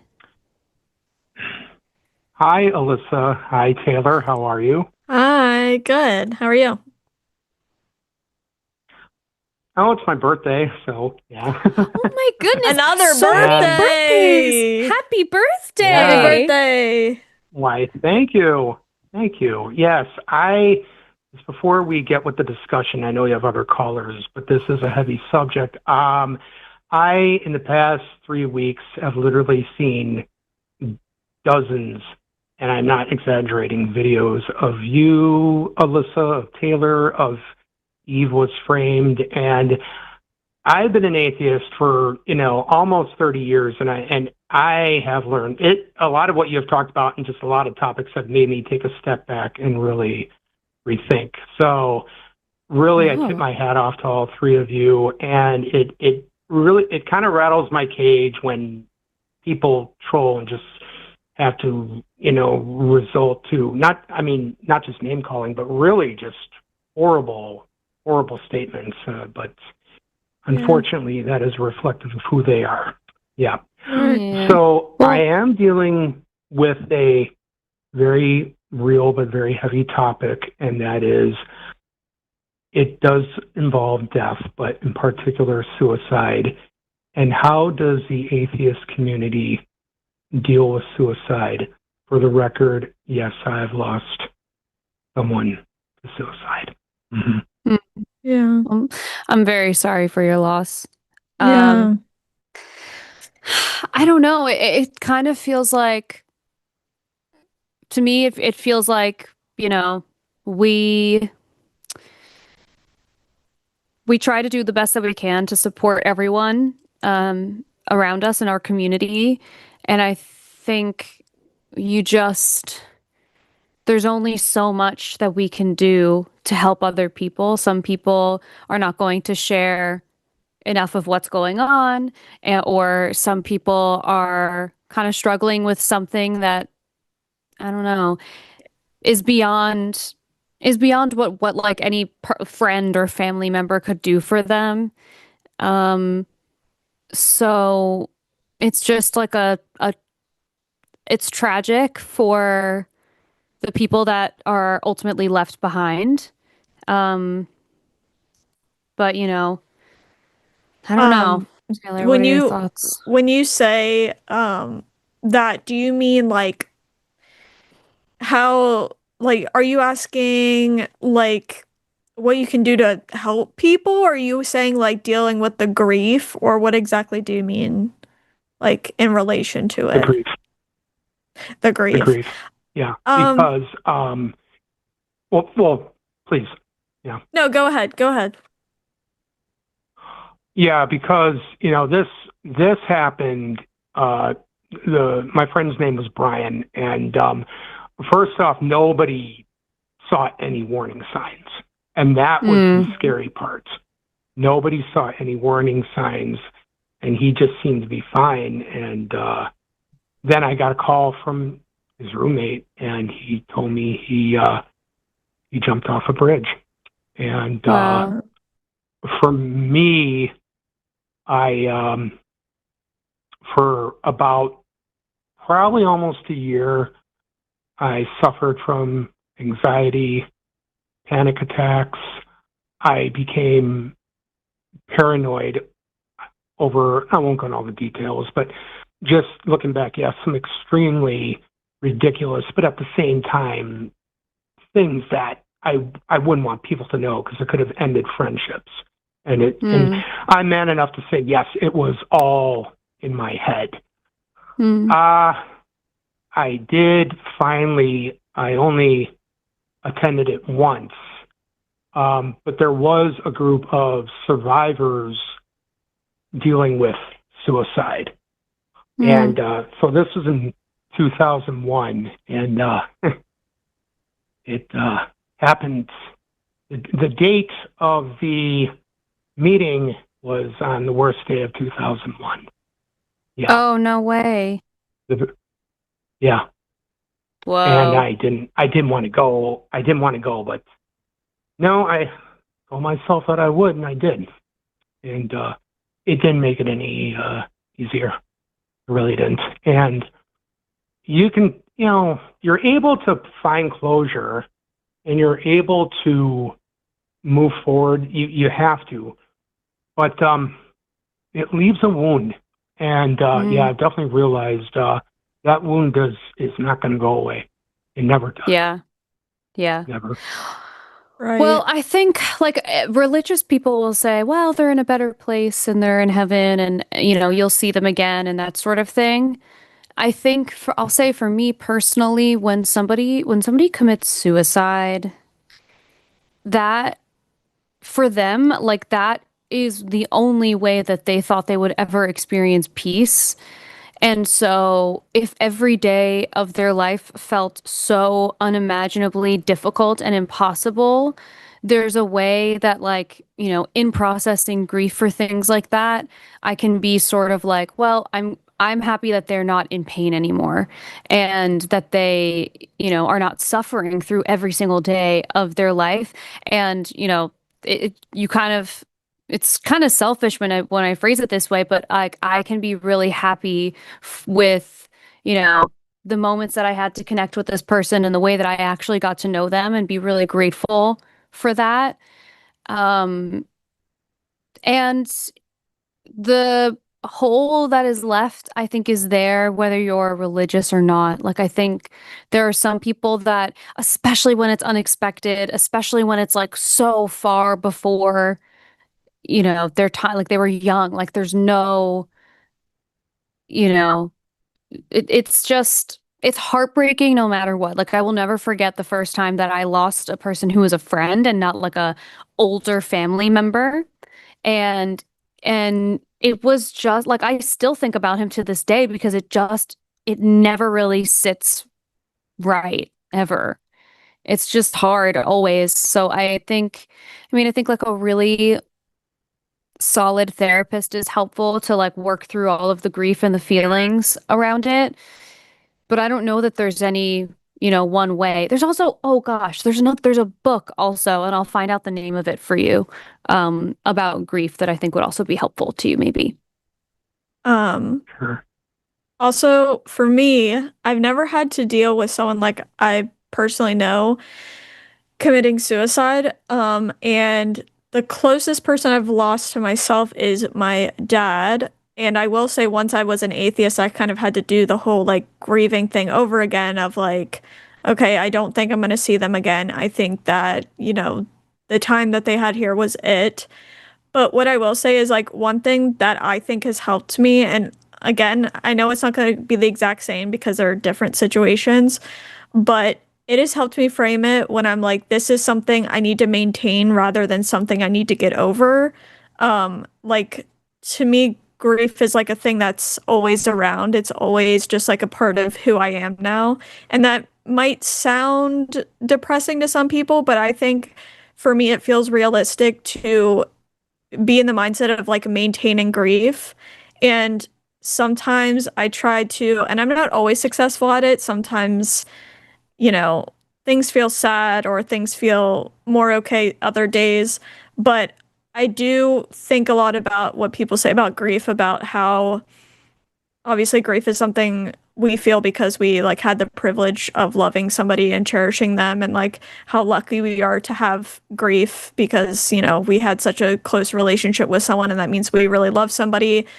But I just I don't know. I'm sorry you're going through that. Death is just such a hard thing. It's something I struggle with all the time, especially like people will say now, sometimes people in the like ex-Christian community will sometimes I think be like, you know, everything's great now that I'm atheist. Like it's so much better than when I was Christian. And I try to be realistic and say sometimes for me personally, it can be harder because I have to grapple with the fact that I'm not seeing them again. And I have to grapple with the fact that things actually do come with an end. But that's why, again, it helps for me to come at it from an angle that's like, I'm maintaining this thing.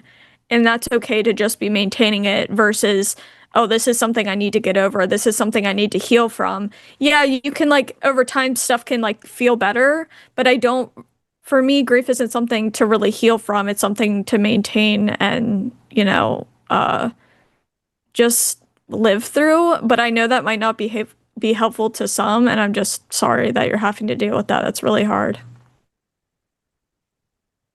Well, thank you. Thank you, both of you, actually. I mean, what you said I thought was very valid points. You know, you did bring up one thing, and I want to make sure that, and correct me if I'm wrong, but when you did talk about that, sometimes death can be liberating. I didn't so much think that with Brian because, you know, I do wish, you know, he did have friends. He did have people that, you know, really, truly did care about him.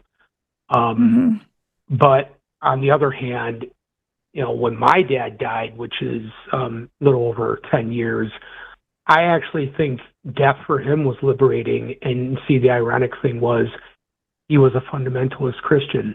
But I can tell you, he was not happy. He may have been happy when he was with like-minded people and had that camaraderie, but, and I won't go into all the details, obviously, but he just could not stomach that I chose to walk away from the faith, became a non-believer, and even then my sisters were on board too. And he tried to delude himself, but I could tell he was miserable. And when he finally died, and he didn't die of suicide, just complications of old age, but he was also morbidly obese. I do believe whether death is an end all or some type of transition, and we don't know. I mean, you know, that's just the thing. Death is the big unknown. I truly did believe he probably found the peace he was looking for because he didn't find it when he's alive. And I'm a firm believer in, you know, especially if you talk with religious people, and I'm not trying to paint it with a broad brush because you've had some theists on that I thought were truly, really good people, but never listen to what they say. Watch what they do because behavior never lies. Right. Yeah. Yeah, no, I definitely agree with that. I also think that when it comes to things like this, I think within the atheist community and like the skeptical community, it is very people don't like to accept things that they don't understand, which makes sense because it's a skeptical community and people want proof and people want to see and feel evidence. So I understand that and I will always hold space for that. But I also think that it's completely fair to not constrict yourself to rules. Like if you believe that regardless of whether it's like in a metaphysical, fluffy white cloud or like this sort Mm-hmm. of vague version of like a spirit or whatever it is, like it doesn't matter. Like if that is comforting to you, don't shut yourself off to allowing that comfort into your life. Like I think it ends up being almost like counterintuitive if you push yourself to be like, well, that's not real and shut it down. If it makes you feel good to believe that that is the case and like it doesn't harm you in any way. It's not like you're going to tell yourself that there is some version of, something after for the people that you love that are no longer here. And your interpretation of that is not, okay, well, I'm just going to like kill everyone. Then, whatever. Then as long as you're not going to create harm out of it, I don't think that there's anything wrong with allowing yourself the comfort of believing that there's something else. Like I And we am. don't know, Yeah, and we too. don't know. We don't Yeah. know. So like Yeah. it recently my grandmother passed away at the end of last year and she would stay in a guest room in my parents' house upstairs. And when I got to my parents' house last night, I walked past the room and the light was flickering like crazy. And I was like, what the fuck is that? And then I went downstairs and I said to my mom, I was like, the light in the guest room is flickering. Like, do you need to change the bulb? Like, what's going on? And the light fixture is new. So she's like, maybe, but it's a new fixture. So I don't think so. And then it hasn't done that again. And so in that moment, it's like, I don't actually care if it's real or if it's true. In that moment, it feels like my grandmother's with me in that time. And I'm going to favor the comfort of that moment over being like so skeptical that it takes away something that feels emotional and comforting to me. You know what I mean? Yes, yes, I do. And when some people who are not theists, when they think that because we claim we're atheists, they think, oh, so I guess you think people that are no longer with us are nothing. And for me, like I even applied this to when my cat died, going on 5 years, and that was a huge loss for me. I was devastated. But what I would say is well, my cat, like other people that I've left, they exist, if anything, in memory and in thought. And Mm-hmm. I don't know if that means anything to some other people, but that means something to me. Right. Yeah. Yeah. That's 100%. beautiful. Yeah. That's all we can really do to make sense of it because it's hard. It's really hard. It sucks like no matter what. And you know what's weird too? I don't really think that people who are religious have an easier time dealing with death. I really don't. I think that they think they do, but like I feel like religious people are just as, if not more, like insane when somebody passes away. Like there's no level of acceptance there that's different than what people who don't believe in God experience. I think it's just heartbreaking no matter what, especially in the circumstance of like you didn't know it was coming and the person seemed like they were totally fine. Like that's just it's so rough. It definitely is heartbreaking no matter what. I think that because I think about when like people close to me died when I was Christian. Like, I feel like a lot of times religion put band-aids on that. I'm never gonna tell like people how to like deal with stuff. But definitely just like I can't imagine it that like that helping it hurt less or something, because it definitely didn't. At least not really. That's for sure.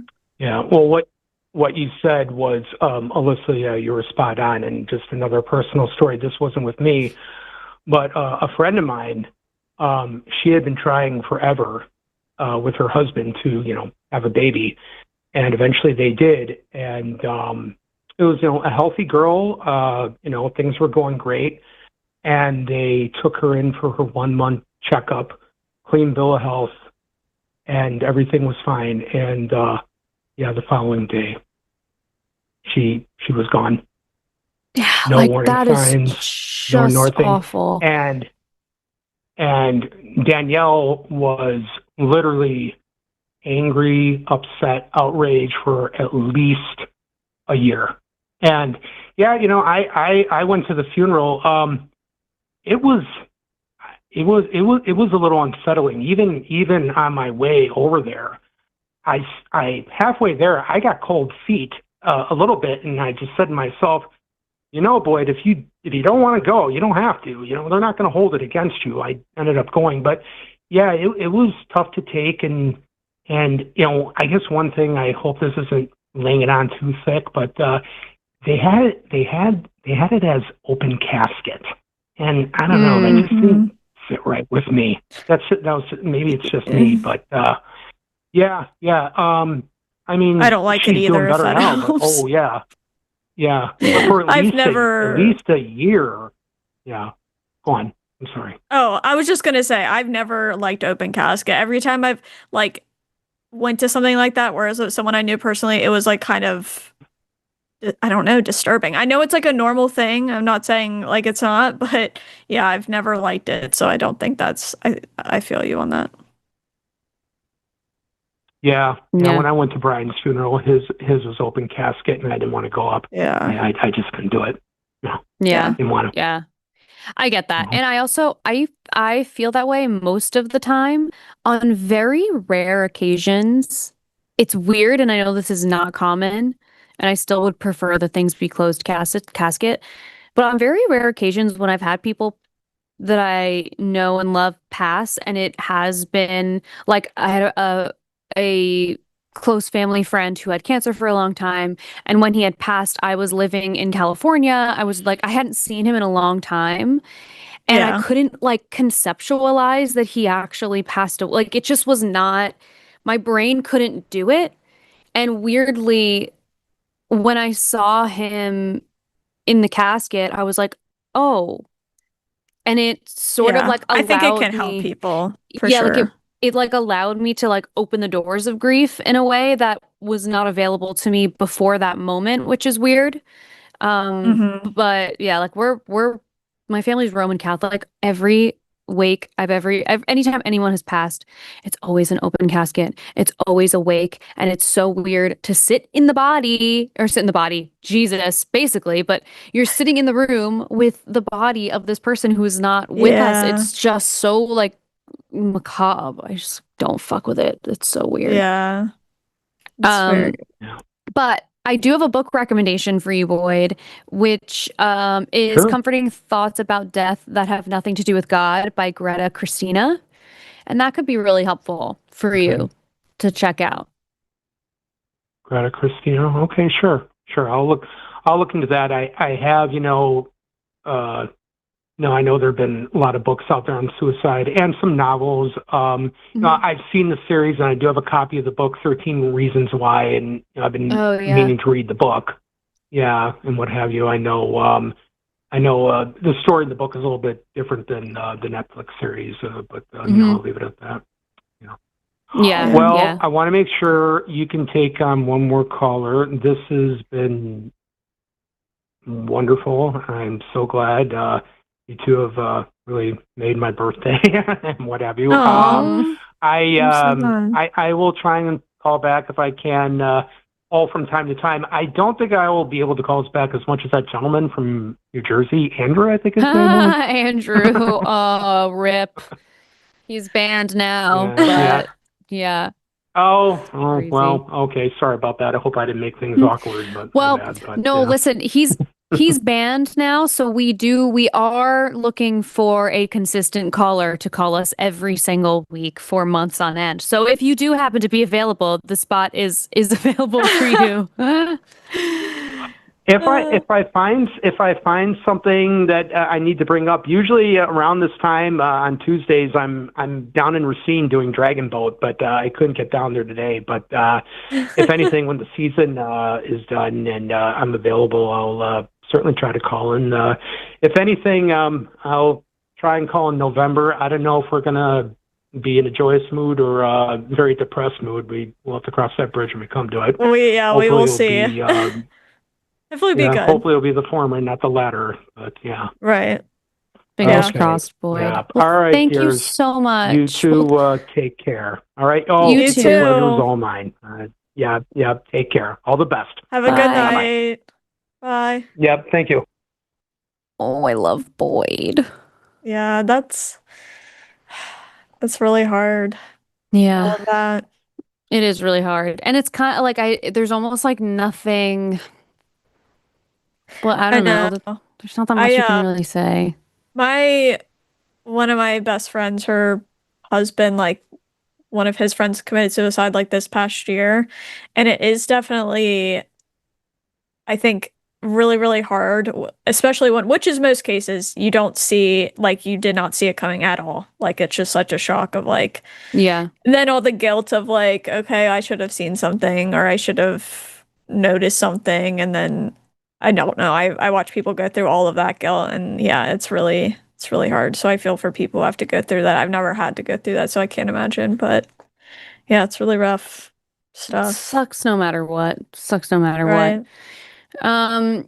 Well, let's see if we can try and get Laurent. I don't know. Hopefully he can tell us how to, at a minimum, pronounce his name. He's calling from Canada, so let's see if we can get him on the line. Hello, are you there? And if you are, we can't hear you. And Maybe they perhaps like actually forgot that they like maybe they're like called him or waiting fully like making dinner, or fell watching a asleep. Netflix show, taking a nap. Yeah. Yeah. Well, we'll see. I'll let it hang for a little bit and see if they come to the line. And yeah, and we'll just see. I also That is a French ass name, by the way. He French pronounced ass it name. like Laurent. Laurent. Yeah. Laurent. Okay. Yeah. And actually, okay, so and this is embarrassing, but my context for the name Laurent, or like the thing that I think of when I think of Laurent, is that is a vampire in Twilight in the series. Wait, did you ever watch Vampire Diaries though? Yes, I did. Of course I did. I literally rewatched it this past year, and it was corny, but it was good. Okay. It is Just like Twilight. it's corny and it's good, but it's like the fire in my loins watching that show. Oh, Wait, why? What do you mean? I could have climbed the fucking wall. I was so horny watching it. It was unbelievable.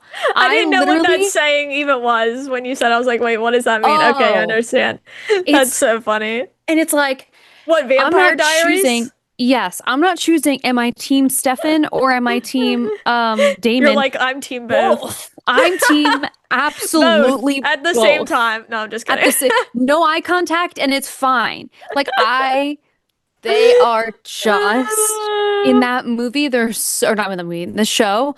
They're so hot, and I'm like, there are very few moments where I have like true celebrity crushes, and I had the biggest crush on Paul Wesley for a really long time. Is that Stefan? Yes. Okay. He is so fucking funny. I'm gonna send you TikToks of him being ridiculous later. Yeah, I've literally never seen like his Oh like my I don't God. know who he is as a person. I only know him from that show. He's so funny, and I literally unfollowed him because I would like see him post with his beautiful girlfriend, and I would be like, she sucks. What do they even talk about? I'm like, okay, this is toxic They for me. I need they to have unfollow. nothing in common. They don't look good together. They No, should literally. Literally me. I'm like, and she's 24. What do they talk about? What do they talk about? That is so funny. The one thing that is, have you watched that show like since you were like young, like when it came out? Have you watched it since then? I watched it like a couple of years ago. Okay, one thing I wasn't prepared for was like, I mean, since it's just like a show and definitely like a product of its time, I had to get over it. But like them being like so into high school girls and Oh, they were so old, I was like, this is so weird. But then I was like, you know what? I'm not ruining this shit for myself, which sounds toxic. But sometimes when you're watching like old ass shows, you're just like, well, it's the I same need to with live in the moment. it's the same with Twilight. I mean, they're always going to be hundreds of years old, and you're like, what? It's not like they're going to be able to find someone their age period. But like, Yeah. it's I know. it's It's so like funny. I need to look past how creepy it know. is I know. for my own sake, because there are Literally. so few opportunities in this life where Yeah. like I I'm like, can't it's remember. fiction. It's okay. It's fiction, whatever. I can't remember any time like since then that I was literally like it was like I felt like a teenager. I was like I couldn't, it was just so I loved it. That's so funny. I'm glad to know that though. I was curious. Oh, I love him. And it's also unfortunate because someone in the chat said stop saying literally. No. Literally. No. I'm gonna say it extra now. Now I'm gonna say it extra. And also it makes me so annoyed when people in the chat or in the comments of the YouTube videos will be like because they don't like how often we're saying the word like. Oh my And God. they'll use it as like an indication of intelligence. And that's just, yeah. Do you know what's funny about that? bad. Is someone who I wish I could remember who it was, but they would talk a lot about language, and he made a point about people having stuff to say about people saying like so much, and he used the word genuinely like 15 different times, and at the end he's like, I bet you didn't even notice that I used this word when it was completely unnecessary because you're so focused on like women saying like instead as a way of like, you know, being a little sexist. But I just thought that was super interesting because I'm like I didn't know. I didn't notice. Yeah, I think So, I it's don't know. interesting. I think it's also I remember Promise in like an early call I had with her.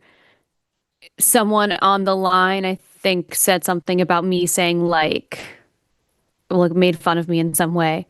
And she shut it down so fast and she was like, you know for a fact that has nothing to do with anyone's intelligence, and it is purely something that is like colloquially used. So it's part of our language. It's the same as when you're listening to Barack Obama give speeches, he says like a lot in between like every other sentence. It's literally no different. Literally.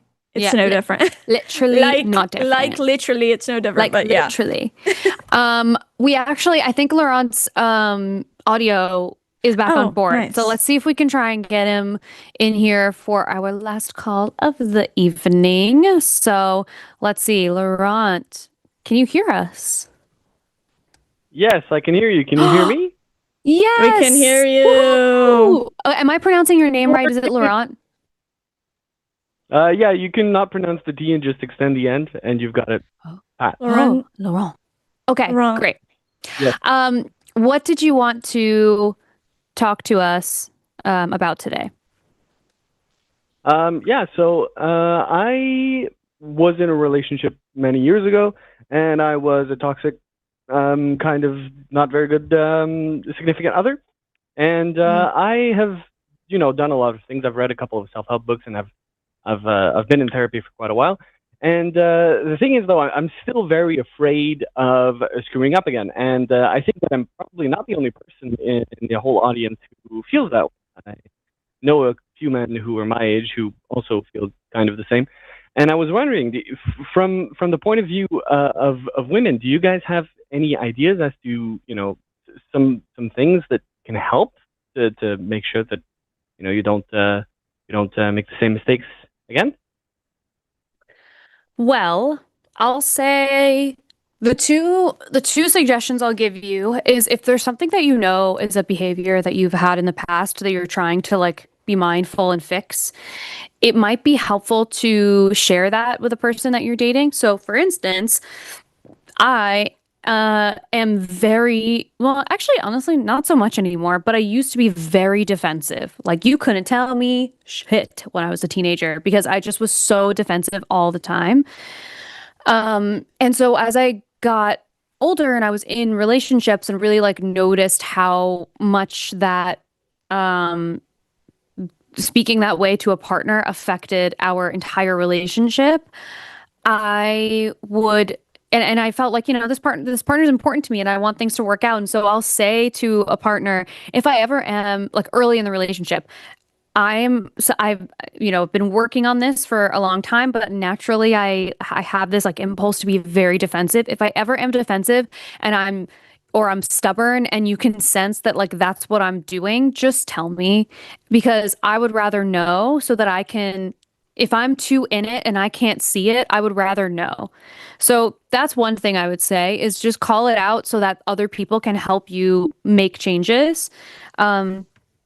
Especially if you're in a relationship. And then the other thing you can do is the like weekly or every other week little check-in with each other, which is like a very common suggestion in couples therapy. So basically what you do is once a week or once every other week or once a month or whenever it works for you, you set up a day and a time where you are going to basically like air your grievances for each other. So you'll start with what's one thing that you're grateful that your partner did this week? What is one thing that you wish that they would have done differently? And what are you going to work on for the following week? And you both are going to do that for each other. So it's not like one person attacking the other person. And you have to, you're both coming to that conversation with the understanding that the intention is this is not a conversation to be nitpicky. These are things that I've been sitting on actually for a week or two. And this is what still is like sort of sitting at the top line of my concerns, my annoyances, and this is what I think we can work on. And then that way you're allowing space for you both to share, because nobody's perfect and everyone's going to do things that annoy their partner at a minimum. So you're allowing that space to exist, so that if your partner does sense that things are like not totally kosher, like something is happening that's not feeling very good, you've already given them space to have that conversation with you. That's what I would say. Oh no, All right, they're on. that sounds Oh, there you are. that sounds very good. Thank you. I thought we lost you again. I was very nervous. No, I just wanted to make sure that that Taylor didn't want to add anything to that. I'll add something, but I just don't know if it'll be helpful. So that's why I was like, try something, try not. There were times where I was definitely a pretty toxic partner, and I was like very, I don't know what the word is, reactive. Like my emotions were not like regulated. And I swear the moment I started going to therapy and got on medication, it's almost like it changed overnight, which is, I know is not going to be everybody, but one thing that I was glad about is like trying something different, because I realized how bad it was affecting my relationships. And I'm like, I'm never going to be in something healthy if I don't do something about this. And that's when I started going to therapy and was open to different things like medication. Obviously, I'm not saying that's going to work for everybody, but that is one route I took that like changed everything for me. And I'm really grateful for that. That's about it. Yeah, I understand. Yeah, at least for myself, a lot of the two big issues were that I would shut down and isolate myself and essentially not invest in the relationship going well. Breaking Oh, wait. It was up. like right when the pandemic was hitting, so Sorry, Can you broke up. So you said you isolate yourself and then it like sort of broke up. We didn't hear after that. oh yes, when the going gets tough, I tend to do that to close myself off, especially when I'm depressed. And that was just when the pandemic was starting. I was going through some rough stuff, and I think that my relationship was already not in the best shape. But I think that's what killed it off. And the other two things are, I was very young and immature at the time. At this point, the relationship ended almost 6 years ago. And the other thing is that I've got toxic coping mechanisms, especially when it comes to substances, and that's something that the therapy has helped a lot with getting a hand on. Yeah. Good. Yeah, I know like for me, I was like grew up in a very toxic environment as well. So like when it came to like watching people have certain relationships, so I think it takes a lot sometimes, depending on what you're used to literally rewire your brain into, at least for me, into being able to have a peaceful relationship. Where sometimes if you're so used to things like chaos, that feels like your safe space. And then sometimes it's hard to, learn healthy coping mechanisms and then be okay with the peace that brings, as insane as that sounds. Totally understand. Thank you so much. You guys have been very helpful. And once again, I want to apologize for all the sound issues at the beginning and the connection not working. I think that was No, it's totally fine. I'm glad you came back to us. Thank you for calling. It all worked out. Well, it's a pleasure, and thank you for taking the time. Very much appreciated. And I hope you have a great evening, Alyssa and Taylor. Thank you so much, You Laurent. You too. Thank you. Have a good one. Sweet. That was nice. Yeah, that was nice. So nice. Okay, well, I guess, should we do super chats? Am I forgetting anything that we should be talking about? We already did the shows. I already talked about the Patreon. I don't know. I mean, it think never we did hurts all- to hit the same stuff like a couple times because you never know if people weren't in here earlier. That's so true. I still can't log into our portal. It still is giving me that same error message. Yeah, did you want me to read the schedule again, or?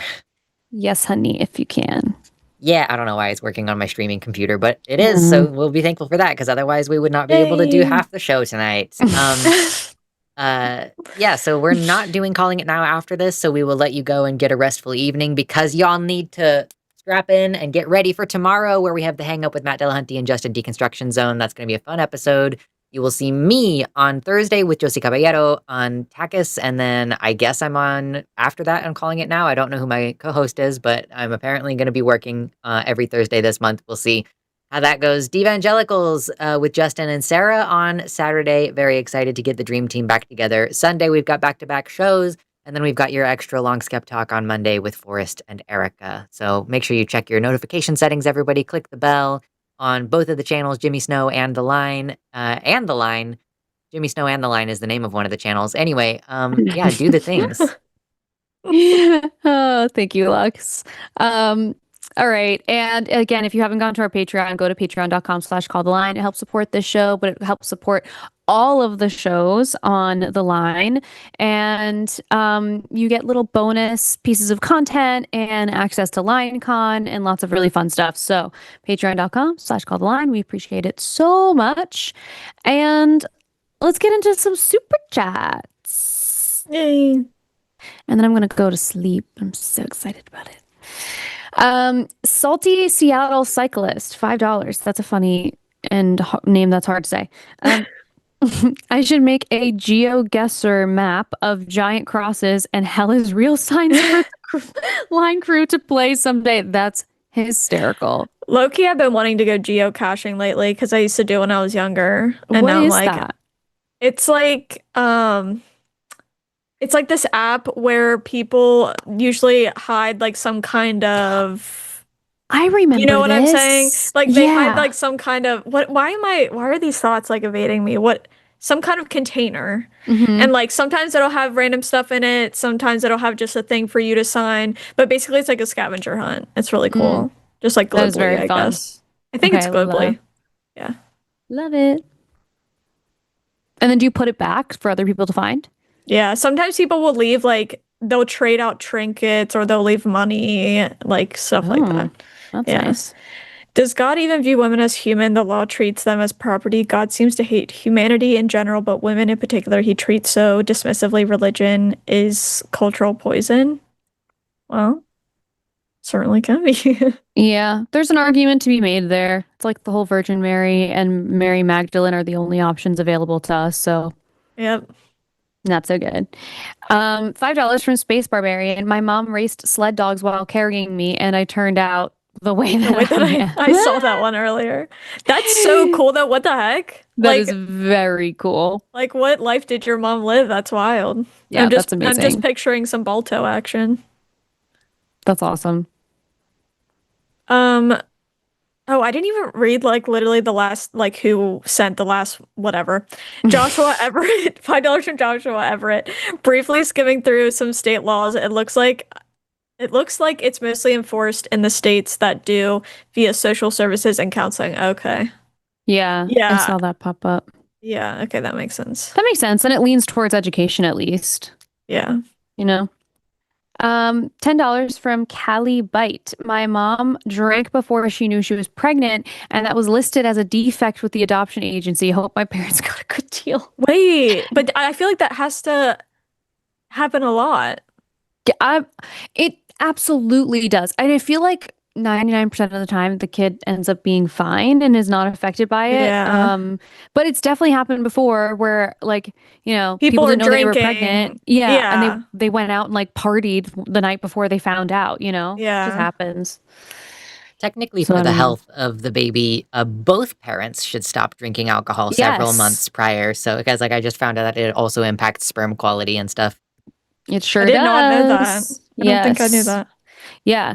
Like all of the things that women do before they want to get pregnant, men should also be doing them because their sperm quality, like getting in shape affects their sperm quality.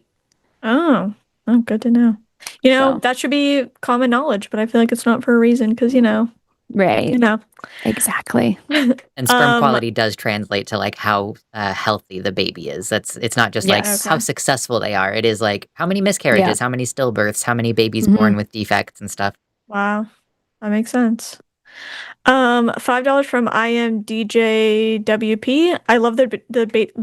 I love the debates on here. I love to discuss intimacy coaching with Alyssa. One day, if possible, I could use it. Well, I'm not doing one-on-one coaching really at this time, but if there's something that you want to call in and talk about and you feel comfortable enough doing that, you can definitely call in, especially days like today where like we have a little bit of extra time. Because a lot of the time what people end up sharing is deeply relatable to the people in the chat. And so you just never know who you're also helping by sharing that with us. $5 from Space Barbarian. Spent hundreds of billions per year on defense from hypothetical military threats and a few real ones. Sure. Public health care? No. Bad. Socialism. Oh my gosh. Or spend millions on that like swamp pool in DC. Disgusting. Can't take it. $5 from Lord Degree 1. I'm Elliot. Thanks for taking my call. Alyssa and Taylor, you're both awesome. And thanks to everyone for the birthday wishes. You're welcome. Yay, Thank happy you. 40th. Whoop whoop. $5 pounds from Mystic Mind Analysis. It's worth remembering that women having a reason to be defensive and men struggling with patriarchal stereotypes can both be true. Plus transphobia. Yeah, that's sort of what I was saying. It's like it's a yes and like, it's not really unfair for women to cross the street, and obviously no one's going to ask for women to stay in a situation that makes them unsafe, even if it's unreasonable, because what's happening for them is not my business. I don't know that person, but I'm not risking my life, Right. So there's that. And of course, transphobia as well. Yeah. Of course. $10 from the Atheist Mechanic. Turned 32 today, and there are plenty of men I don't feel safe around, and I are one. I don't blame women for not feeling safe around men. Yeah, Well, I was also thinking about like why, like, I mean, there's so many reasons why statistics are important, and I was also thinking about the statistic of like, there's some kind of statistic about like, if a man like strangles you, there's like a high chance he'll kill you or something, or try to kill you or whatever. And I just think about that stuff because I'm like, I feel like that's important to like, for people if they to strangle know. you like in a sexy way, or if they like threaten you like out of anger. Oh, well, yeah. Yeah. Yeah. And Yeah, it's I just think of things like that. I'm like, yeah, I feel like that should be talked about because someone might think, Yeah. oh, they won't do it again. It's like, well, we should probably know about the statistics of like They what's will. likely to happen next, Yeah, they most certainly will. Also, happy birthday. I'm at the end of 32 and it's been Oh. great. So you're in for a great year. Wait, so this is a third birthday. This is a third birthday. Happy birthday, everyone. I'm Happy 32. birthday, everyone. I'm Hey, everyone in 32 chat. too. Happy birthday. 32 too. Happy birthday, everyone. Happy only birthday, only everyone. happy birthday to the 32-year-olds. Just kidding. Yeah. Happy birthday to everyone. Oh my Are these God. Halloween babies? Like when were these I parents know. blinking? I feel like I this know. is such a random time of year. I know. I was I thinking know. the same thing. I was like, wait, what happened like 9 months before? It's Like September babies make sense to me, you know? Like what else do you have to do in the winter? right. Right. So funny. $5 from SJL. I was walking my beagle one day and we basically chased a woman through the neighborhood. Abby was on the trail. I was aware of how it could look. Oh no. Well, I've talked to men before who will say that if they're walking in the same direction as a woman, they'll change course just to make sure that they don't feel like they're being followed, but like they are just going in that direction. And I appreciate that. Like that it's, it's Yeah. unfortunate that they feel like that's necessary, but Yeah. yeah, it is really nice. Lord, $5 from Lord Degree. Maybe the next time I call in, I'll pretend I'm one of those dudes who thinks y'all need to stop talking back to men and whatnot. Oh boy. No. Don't No. pretend There's because plenty I'll of probably real get ones. defensive. Yeah, there's plenty of real Yeah, you don't ones. need to do that. They'll come on their own. Oh my God, hold on. Don't do that. I I'm literally so had sorry. to fight it. I'm so sorry. $10 from Mira Featherbender. To everyone in chat, especially those of us survivors and or struggling, it's not easy. I'm a survivor and I get it. We're all parasocial, but I love you just the same. May you find Oh. your way forward. Okay, that's so nice. I'm gonna cry. And yes, I know that conversation It's was heavy. tough with Boyd, yeah, and potentially triggering to some people in the chat. So I first of all appreciate the people who ducked out because that conversation was not for them. And I commend you for protecting your peace and your mental health in that moment. And I really do love and care about the people who watch the show and that are in the chat with Yeah. us. Like I'm so happy that you're here for all of the days Yes. that you thought you were not going to be. And I hope that, yeah, you find your way forward as well. And Mira, that was a really lovely message. Virtual hug to each and every one. That's a kiss on the forehead for you. 1999 from Atheist Game Dev.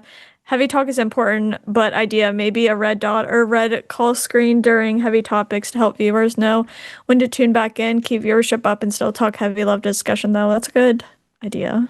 That's a good idea. I actually don't know. I think Jimmy has thoughts on like trigger warnings, but I can't remember What it if was. that's true.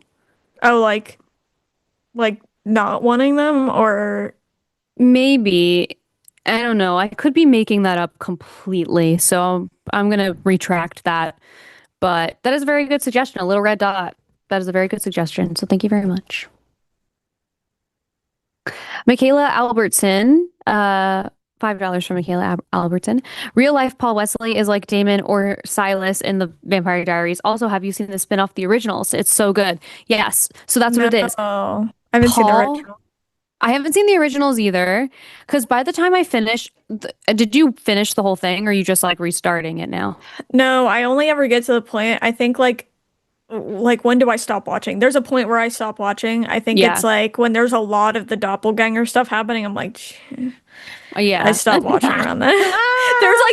There's like, okay, when I stopped watching this past time, I swear to God, there were like 5 doppelgangers of the same person. I'm like, this is too much. Y'all need This to is stop with the ridiculous. doppelganger shit. Yeah. It definitely, like, the show I think went on a touch too long, and the way that I Because hate Elena the way that it dies ends. at some Elena point. dies, but I think in real life she just, for what I don't know if it was like a contract where she had another project to work on, but she like left the show in sort of an untimely fashion. She's probably over it at one point. Probably. And you know that Ian Somerhalder and Nina Dobrev like dated in real life for like years while they were filming the show. Sayla. No, Oh my God. but They- you know what's? Oh, go ahead. They were dating for years, and it was during mostly the Stefan years. And then when Damon No. and Elena actually get together, spoiler alert, sorry, they break up like during that period of time. And so they had to keep doing the show. What? So That's wacky. Yeah. So anyway, it is wacky and it's crazy and it adds a whole other layer to it. I watch it and I'm like looking at them and I'm like, are you uncomfortable? I'm trying to figure it out. But That's but really yeah. funny because that happens to Triz all the time. Like if you ever watch One Tree Hill, that happened with Chad Oh Michael yeah. Murray and Sophia Sophia Bush. Bush. Yeah. Ugh, And you know yeah. what? Sophia Bush, lesbian now. So, I know. Yeah. you Yeah, it's know. crazy How could you how not be with a how last it name is. like that? Oh my God, you're so right. You're so right. By That's the fucking way, funny. I went to a party. We call these two girls the head of the lesbian mafia because they are like friends Head with of the- everyone. They're friends with everyone. They're like powerful in the lesbian space and they have like very cool jobs and whatever. And one of the women in the couple is a close friend of my husband's. So anyways, we went to her birthday party at her house and I walk in and I was like, that's fucking Sophia Bush. Oh my God. And then Whoa. the only person that the person in the party, like I think it was the person hosting the party, the only person she introduced me to was Sophia Bush. And I was like, this is so weird. Why did you do that? Like, and she It's like, guys, look, Sophia Bush is at my house. Anyways, have you literally. met Sophia Bush? She's Have right. you met Sophia Bush? She's, by the way, right here. I don't know if you've seen my friend Sophia Bush. Wait, Do you want to that's get a so drink? funny. It's past Sophia Bush. And like, it's like, what do you mean? And then also, for the record, that's the one person in the room that I didn't need to learn the name of. Every single person in there was a That stranger is to me, except for so Sophia funny. Bush. That is so fucking funny. So weird. So weird.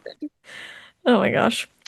Oh my gosh. Okay, this is the one I mess up. $5 from it's Melatonin and then Ali, right? Or did I miss Ale? Ale. It's the same with the vocal fry. People never complain about vocal fry for men's voices. In fact, they are seen as pleasant voices like Morgan Freeman. Dead ass. I'm not kidding you, and I don't even feel like I really have a vocal fry. 6 different times. I've had people in my comments be like, "Can you chill it with the vocal fry?" I'm like, this is my fucking voice, you asshole. It makes me so mad. I always respond back because I'm like, or like, and someone said something once, or like, I hate this vocal fry trend. I'm like, this is my fucking voice. Oh I my know. God. It's I never because of thought people like Kim Kardashian who like Yeah. always talk like this, like on purpose, I think. But I'm like, dude, some people just have. I think it's just their voice. And it's also sort of like a Valley Girl thing. But I never thought about how Morgan Freeman has vocal, like that's what vocal fry in men Yeah. is like. Because And it's I only never pointed thought out in about that. women. And it's like like people love Morgan Freeman's voice. Yeah, and I do get that like they're like people do try sometimes, but it's like how about if you don't like I hate it when people say something because I'm like you don't know. You literally don't know if that's someone's voice. No. So Also, someone in the chat just said, just FYI, Sophia's Bush's birthday is tomorrow. Are you fucking kidding me? What is going on with these I'm birthdays? tired of these birthdays. I'm just kidding. Everyone was born today, yesterday, or tomorrow. Oh my God. Oh my God. I need to also, I feel like I need to verify that that's true. $5 from Space Barbarian. If people don't like, would they prefer fucking? Oh my God. Yeah, for real. Guys. I'm so sorry. You got this. Thank you so much. If people don't like, would they prefer fucking as a filler word, which a SoCal buddy of mine used. I love fucking as a filler word. It's Also, only when go ahead. Oh, I was just gonna say people don't appreciate. I could say like way more than I do. Oh my God, me too. And I'm about to start. Me freaking too. Okay, Sophia Bush's birthday is July 8th. That's real. I can't believe it. What were all of your parents doing? Dead Oh my ass. God, that is so funny. They were all part of a cult. They all decided Yes. at the same time.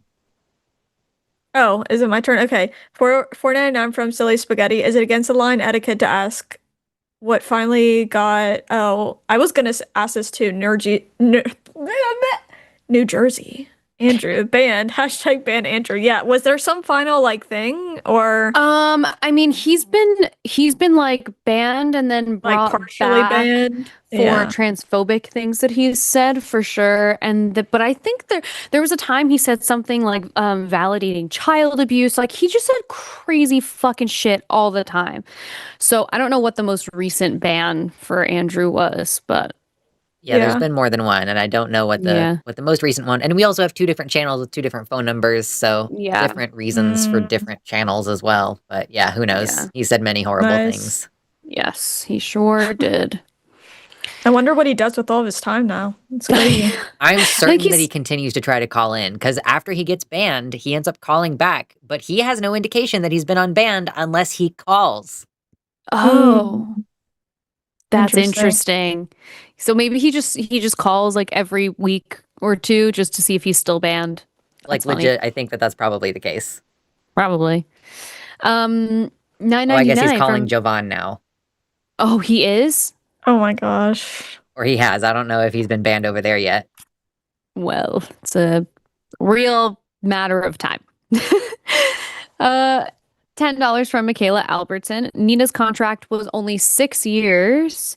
Ian is married to Rosalie from Twilight. Oh yeah, did you know that? Ian Somerhalder is married to Nikki Reed, who played Rosalie in Twilight. Why can't I think of who Rosalie from Twilight is? Like, She's the blonde sister who's like very pretty. oh, what the hell? Is it like, I swear, like, did they meet and they're like, we're both vampires? Let's like get married. It's crazy. And then Paul was married to Meredith Fell. Wait, really? Oh my God. Meredith fell. One is like another Vampire Diaries character, like sort of a Oh my side God. character. Dated Haley. Who's Haley? Oh, is Haley one of the high schoolers? I don't know. I need to think about that. Season 6 with Kai is awesome. The originals was better, less doppelgangers. Okay, now I need to do. Doppelgangers. Now, unfortunately, what I'm going to need to do is start the Vampire Diaries from the beginning, watch all 8 seasons. By the way, Vampire Diaries was filmed during that glorious period of time where they would do like an hour-long episode, and it would also be like 20-something episodes per season. Like they had to. It was like Love It Island. was long. hours. Yeah, it's long as hell. It's long as And that's how I hell. like it. That's how I like it. Love it. I want to be locked in for an entire season. Yep. Exactly. People are in the chat and they have reminded me, and they're correct, that banning Andrew permanently across both channels was something that we hit a milestone on the fundraiser, the RFR fundraiser. Oh, that's right. That's right. No, I do remember that barely. Oh I my remember God. saying someone saying that because I think he was on the line or something, and then we were gonna take him, and they were like, "No, the fundraiser." Yeah, I had to text that's Arden. I was like, hilarious. wait, what? And then I was like, no. She said, yes, we did ban him for that. And I was like, oh, okay, cool. So I'm going to make sure he's double, triple banned. That's so That funny. is amazing. Banned for a good cause. $9.99 from Michaela Albertson. The creators tried to kill off Bonnie multiple times. Season 5 finale was supposed to be it, but Ian threatened to quit if they fired her. Hence, season 6. Klaus and Bonnie's mom are married. There's too much happening there. But why was she getting fired? So I think it was honestly them being racist. I think Bonnie was always like, she's a weird character in the show where I feel like they didn't make They her literally killed likable her- enough. They literally Yeah. killed her off all the time. I do They killed remember her that. off all the time, this poor girl, and I feel like they just like, I don't know, they didn't give her enough character building. Like Caroline, who is actually an extremely insufferable character, has enough character building that you still really like her. And Yeah, they I like feel like made her like really they built Yeah. her into like a likable character, and then I feel like Yeah. they didn't do much with Bonnie or so, right? Yeah, I feel like they were racist and they were just kind of discriminatory to Bonnie and that actress whose name I can't remember. But actually, I don't remember literally any of the names of any of the actors except for Mina Dobrev, Ian Somerhalder, Paul Wesley. Yeah. But anyways, yeah, poor Bonnie. $5 from Melatonin Ale. It's okay, Taylor. Most mispronounce my name. Just pretend you're singing the Lady Gaga song, Alejandro, except my name is Alejandra. Yeah. Okay, I don't know why it's not sticking in my mind, but I think the Lady Gaga thing will help. Yes. Thank yes, you. Yes. Guzman Jones, HP Lovecraft probably sounded like Lewis Griffin. What is this? Oh, Decosmo- my logica harass PETA. I don't know how we got there. I don't know what the context of this is anymore. But that's Okay. yeah. I'll just accept it. Those And were that's a words. those were words, and that's true. That is So- facts. Anyway, you know what? We're ending the show like a couple of minutes early. Have you ever been in a meeting, in like any sort of corporate setting where you finish a meeting a couple of minutes early and they go, "I'm going to give you back some time in your day." Oh my gosh, I heard that so many times in my life, and they said it all the time. Like, why did Yeah. they say that? I'm gonna give you Yes. back some time. I remember hearing that the first time. I'm like, what are you talking about? But Yeah. I guess it makes sense. But you know they what we're do love doing? to say that shit. They do. They fucking love We're to say giving that y'all shit. back some time. We're giving you okay? back some time in your day. And they do Okay. this. They do that. I'm gonna give you back Yeah. some time. It's because they think Take they it. own you and your time. Yeah, so they're giving it back to you. We're They're giving it giving back it to you back. guys. Oh, horrible. We never Wait, escape the shackles of capitalism. Actually, I won't ask that here. Never mind. Okay, now I'm suspicious. Anyway, thank you so much for watching. Thank you, Lux, for producing and screening. Thank you to the mods in the chat. And make sure you go to patreon.com/calltheline and sign up and become a patron so you can be one of these wonderful patron producers. We love you so much. And happy birthday. And honestly, happy birthday. Happy birthday. And I've always said that. And I've always meant that. Yeah. Oh,